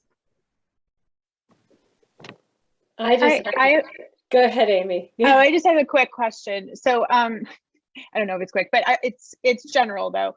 Like, how do you not fall into where, I guess an example of this would be like the American Dirt, that novel, that trap of, there was some criticism of that novel after it came out, that story, while trying to draw attention to immigration, it was coming from a white woman author. And so in a sense, it erased the Latina women that might have actually had identification with those experiences and frankly do not get the resources to, especially in publishing, to be able to, at least historically, to be able to tell those stories. And so one of the things I'm struggling with is I want to tell a story that has not been told, and when it has been told, it has not been told accurately because it took place in Arkansas in Reconstruction, and so it was completely whitewashed. And the only way to tell that is to embody in the book characters, of color who were impacted.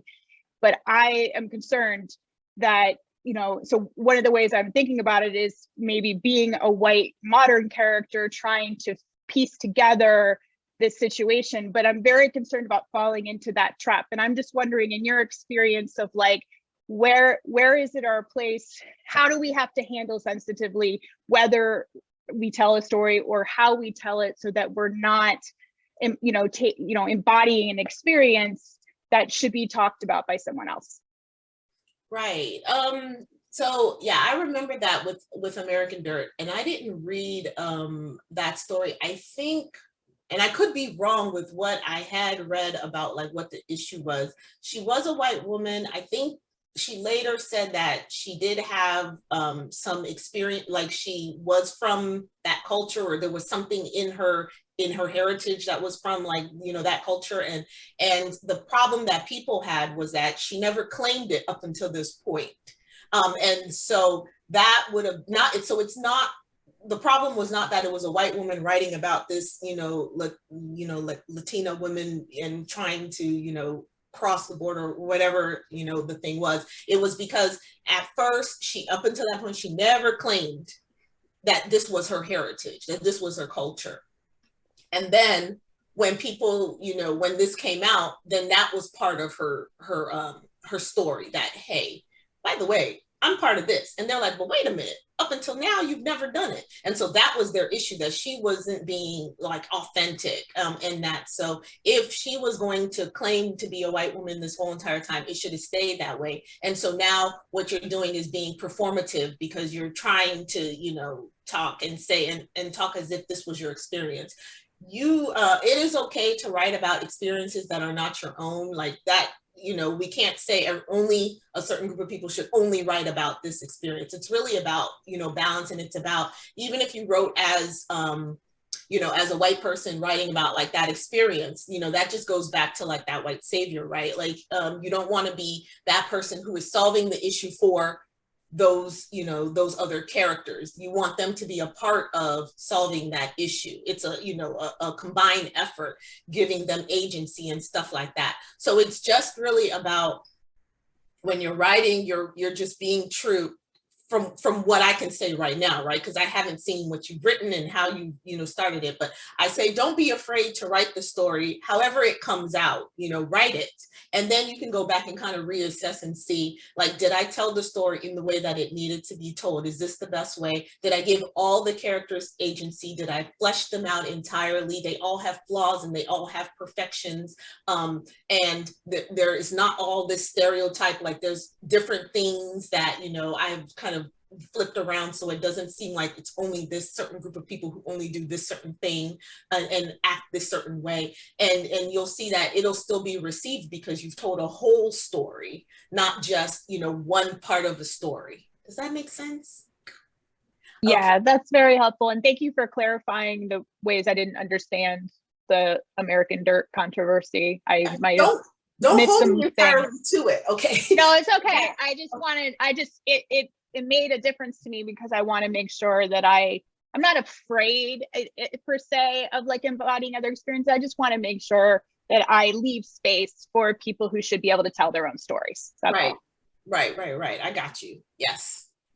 Judith, you were going to say something. No, I'm realizing this is an incredibly rich and complicated conversation, and I feel like we need perhaps to invite you back to do maybe a workshop or something, or that's more than Please do. Yeah, because I know, I think we're all thinking about our own work, and because you don't know the nature of our own work with whomever we are here, that there's so much complexity to doing this well. I'm looking at the time, and I don't mind going a little longer, but I don't want to take your whole rest of your day. There have been a few requests for the slideshow, because I know you've gone very quickly. I don't know if you'd be willing to put that together for people, just for the participants.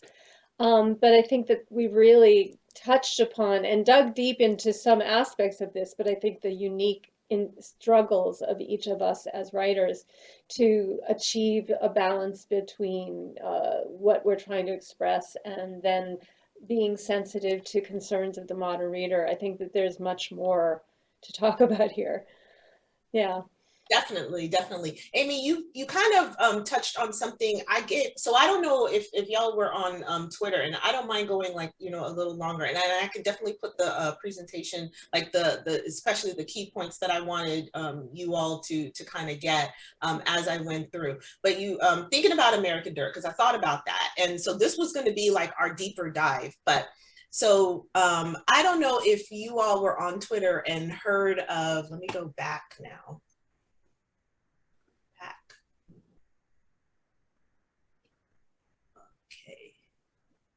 Okay.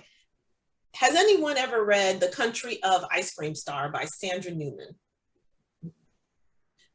Me neither, but Sandra Newman popped up on my Twitter feed just this week, and I had to redo like my whole presentation, and I was like, oh, we could talk about this because this was just so perfect. Well, probably perfect is not the best word, but it's perfect because it was like, I was like, well, this is an example of, and I just want to show you all like an example of maybe, I don't know what not to do or how best to have done this. But anyway, talking about this book. To give you a little bit of background, The Country of Ice Cream Star was written by Sandra Newman and published in 2015. It is a post-apocalyptic story set in like 2080, 2100s or something like that. And in this story, basically, all of the white people have died from a disease, leaving only Black kids, because once they become 18, they also die from this disease called posies. So this world, and I don't know if it's the whole world or if it's just America, this world is just comprised of Black kids that are, 17 and under.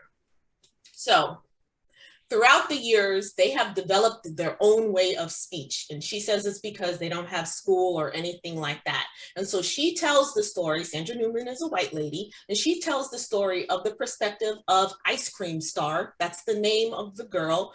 And she is a young African-American girl. And so this takes place 100 years after, the disease called posies came and wiped out all the white people. Okay, and all the Black adults, apparently. So, oops. This is an example from the text. This is the language that Sandra Newman created, and she used a combination of, she said it was patois, which is like a version of English that maybe Creole and other dialects will use. And she used African-American vernacular English, so AAVE, and to create this language that she says that these, Black kids who are 17 and younger, this is how they talk 100 years from today, well, from 2015. And so I'll just read like the first part. My name be Ice Cream 15 star. My brother be Driver 18 star. And my ghost brother, Mo Jackie 5 star, dead. When I myself was only 6 years old. Still, my heart is rain for him. My brother dead of posies little. What do we think so far as we're reading this? What are some things that I'm looking at faces and I'm trying to, Susan had a perfect face. She was like, yee, but Susan, that was so funny. Susan, don't get me off. I'm trying to stay, professional here. But anyway, what are some initial, and look at Amy's face. Amy's like, Susan girl, and she's talking about Susan Newman, not you. She's like, Susan girl, what are you doing right now with this? Okay, what are we thinking about what she's done here? Yikes. She's trying to do ebonics and yikes. Yikes. Yeah. And so at the bottom, so we're talking about stereotypes, maybe implicit, right? If we look at the last paragraph, she says, I think that's the word, even when he eat. Even when he rich, he still want to grab and rob. He hungry for something he ain't never seen nor thought of. We was so proud. We was ridiculous as wild animals, but we was bell and strong. Okay, so one of the things I'm thinking of is just how, there's a whole conversation happening with linguistics about how there's such a standardized language supremacy basically that exists, that basically the white European standards of English are considered what is superior, that's language, and everything else is some sort of warped, not quite measuring up version of that.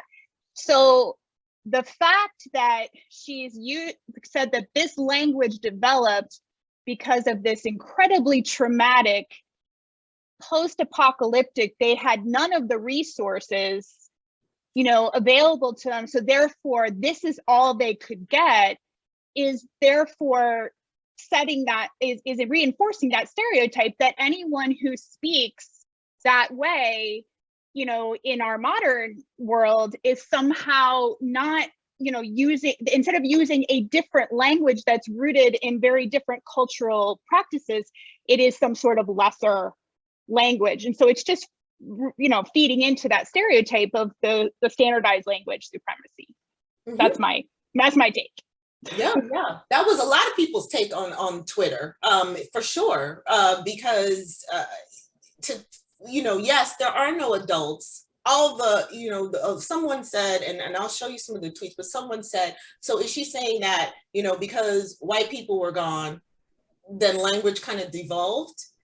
Where, she never says, well, I mean, none of us have read the book, so I don't know if she, talks about it in her book, but does she talk about what happened to like the education? I'm thinking, people are teaching as they are going, or whatever the case. Where is the learning and the education that would have like gone on? And everybody, are we talking about just one part of the US? Is this all of the US? Obviously, we've not read this whole. So everybody speaks this kind of language, right? Everybody. Is this how she really feels that, Black kids do Black kids talk like that right now? Is this the language that people who, might not be educated, is this how they talk? Because I'm here in South Carolina, and there are people who haven't gone to school or, past a certain grade, and they surely don't talk like this. You know what I mean? So these are assumptions that she has. Not only that, but what are some of the things that she is saying about this is the character talking about herself and her people. Some of the things that perpetuate harmful stereotypes about this group of people. They're thieves, brave to hunt, hungry even when they eat, even when he's rich, he still wants to grab and rob, hungry for something he ain't never seen or thought of. They're as ridiculous as wild animals. This is someone who's Black talking about themselves this way. I don't know about you guys, but I would never say I'm as ridiculous as a wild animal, okay? She's perpetuating Black people as parasites and thieves, as wild animals, as insatiable and never satisfied, as gluttonous, and she's portraying them as they're not even human, okay? And so these are things, that American Dirt, I think, Amy, ain't got nothing on this. I don't know how, it got through, because this, and it got a lot of like literary acclaim. Like, I think a lot of people liked it. I never heard of it. And I was just like, I don't know how, but even as a Black person, let me tell you, I would never write this, even as a Black person, because, first of all, patois and all of that, that's not my experience, but I would never, portray people like this. I think I have a little bit more respect for how people might evolve, I think, or deal with their situation if everybody has died. And I don't know, how. So let's look at her intent. Okay. So they did an interview with her back in 2015, and she, before we go to her intent, can I just show you guys one more thing? Because this is just gonna kill you. And let me see if you get this. So here is another example. So she says, I bide a minute in my thought. Remember, this is 2080, 2100. So she says, and then I say cautious, the new king never fearing much no show is even going back to massa. Expect she scare again, but her bruised face can be only puzzles. Nay, why ain't he told me? Decide this while you sleeping, compa. He going to catch some ruse. He never fearing them, can see, can go with him, he said. So can I ask you, what is, when you read the line is even going back to massa, what is she talking about right there? That's a slave reference. Yeah. A slave reference to whom? To master. White men. Huh? To white men. Exactly. Can I tell you what massa is? Massa is short for Massachusetts. That's what I thought. That's what I thought it was Massachusetts. But Yeah. it's hard to even understand what she's talking about. It is hard. Well, you know what? If you thought that it was Massachusetts, that's pretty cool that you did that. But that's not the first thing that came to my Right. brain.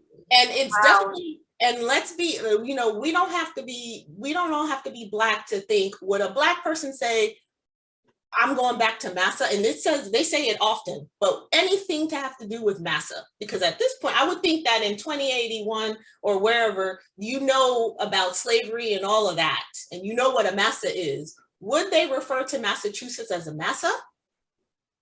Even in their dialect, I don't think they would. And so that is something that would be flagged, obviously, because that's very insensitive. That's super triggering.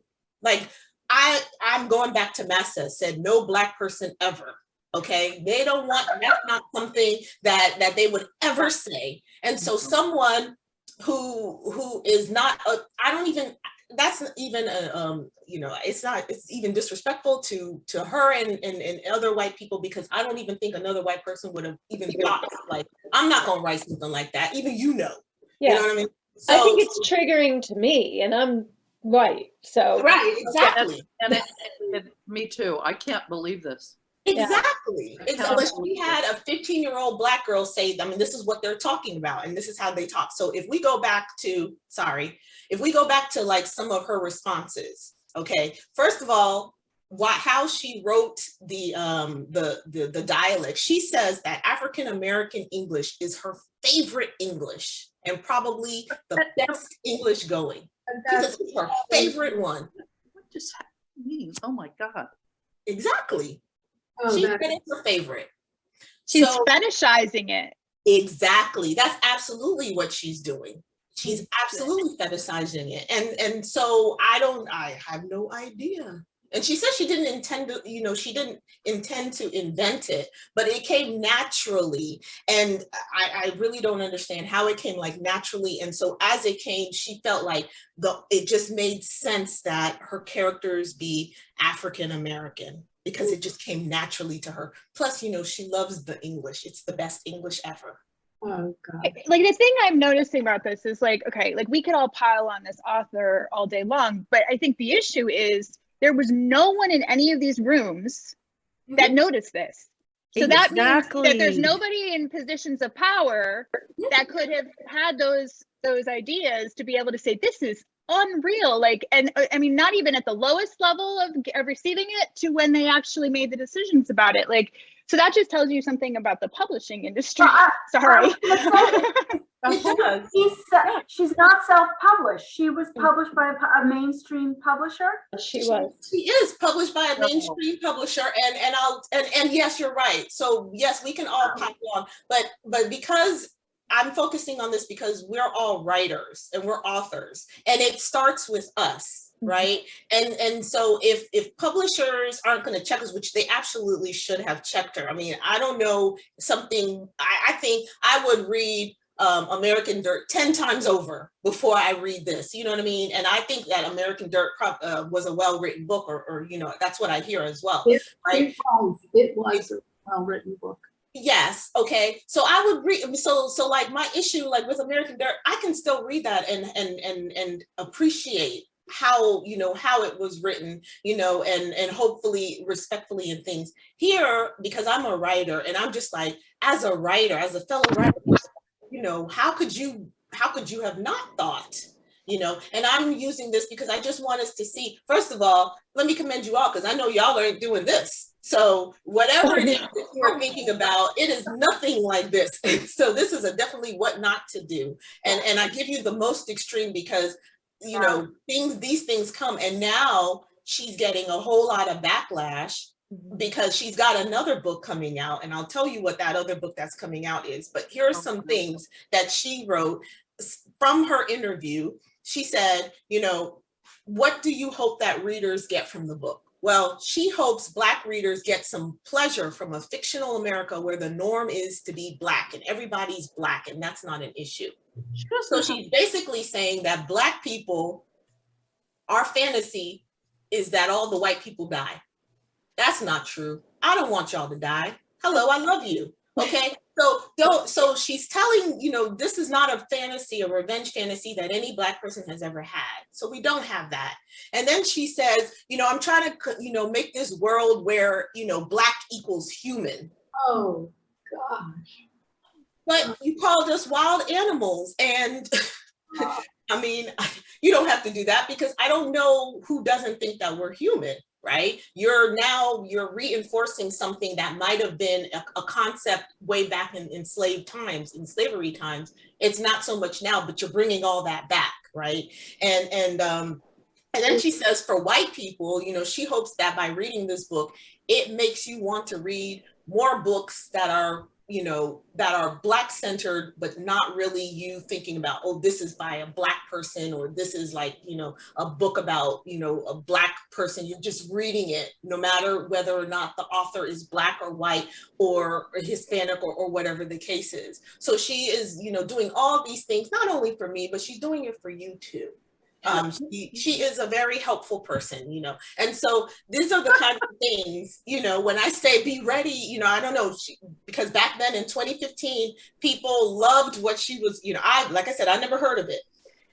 They loved what she was writing. They thought it was like the best thing smoking. I have no idea. And so these were her reasons. And I have the link to her interview because, you know, it was a lot more of kind of justifying and just really talking through her, I guess, process of this and things like that. And so this, I just wanted to kind of shock you with it. And I just love the faces that you're making. I love how Deborah is really getting, because she's doing the research and she's really reading these things. And I know that she's looked up this lady. And so Deborah, do you see what book she has coming out now? No, tell us.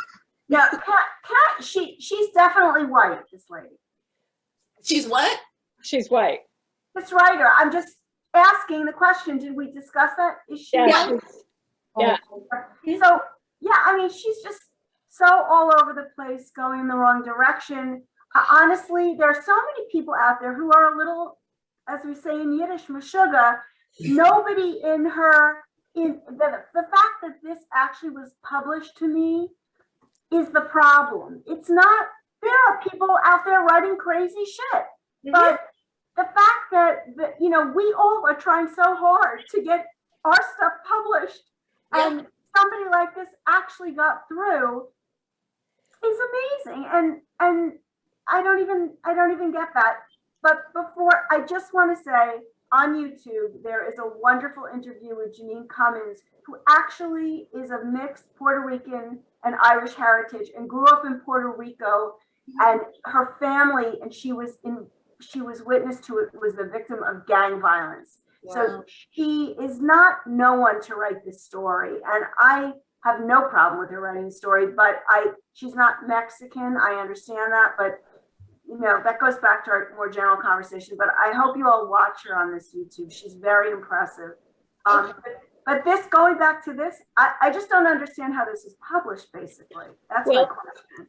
And I hate to say it, it's 4:30, and I think we could go on for a while, like another hour on this conversation. And I think my personal thinking about your sharing this outrageous version makes all of us feel better for the hard effort we're making to do the right thing.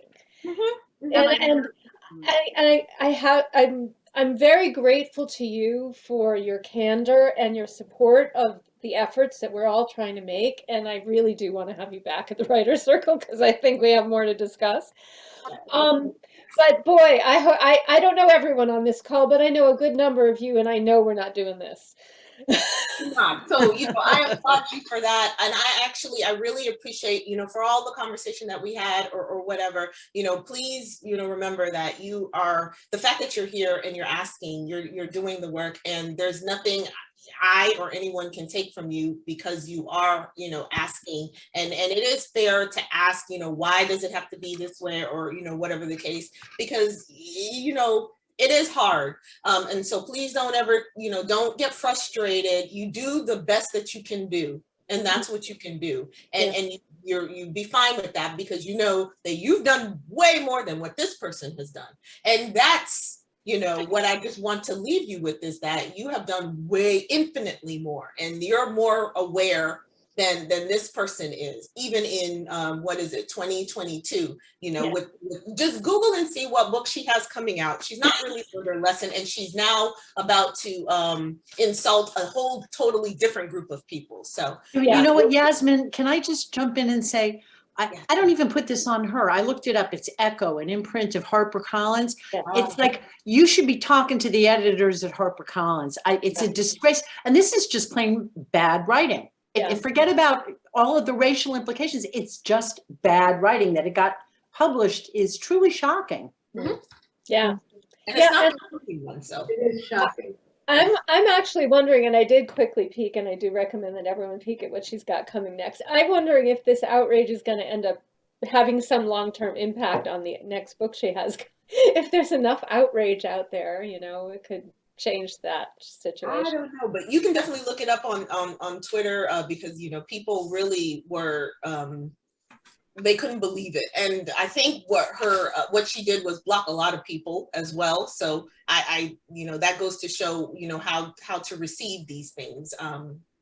So, and then you're right, it is also the publisher, because had this all had happened and the backlash had happened, you know, in 2015 or even before, you know, then she wouldn't be in this place right now with another problematic book coming out and these things from the past resurfacing to impact what's happening. You know, they've allowed it to really continue for all these years. So it's definitely, you know, not her in that way, but I mean, she's still accountable, but because she didn't do the work, or if she did do the work, she didn't do the work that she should have done. And I don't know if she had anybody read it. Even if you have your critical partners read it, someone else to read it, other people would have caught that, but I'm not going to assume what she did or didn't. So yeah, but like also you guys are doing fantastic. And I appreciate you spending, gosh, 2.5 hours with me. And listening to my rushed version. This is a lot, and so definitely No, we more than 2.5 hours. and we will be talking. Yes, Yeah. we will. I cannot thank you guys enough, all of you, and especially Yasmin, for coming today, for being conscious, for being concerned, for listening with respect and with, I love the debate. Thank you for people who push back. I think we need more of that debate, because I know there's nuances, and I think what we need is the specific works that maybe we're all working on to sort of give concrete examples and not just talk theoretically. But, you know, I know our community, and I know that we're a lot of really caring, loving people who want to communicate our creative works with all the, you know, honesty we can. So thank you for this tremendous conversation. Yes. And I hope we will have you all back for more. All right. Okay. So I will be in touch with the link to the recording, and Yasmin, if you want to give us a version of what you got to share with the group, we will do that, and I'll be in touch probably tomorrow. Thank you all. Thank you, everybody. Thank you. Yeah. Bye. Thank you. Bye.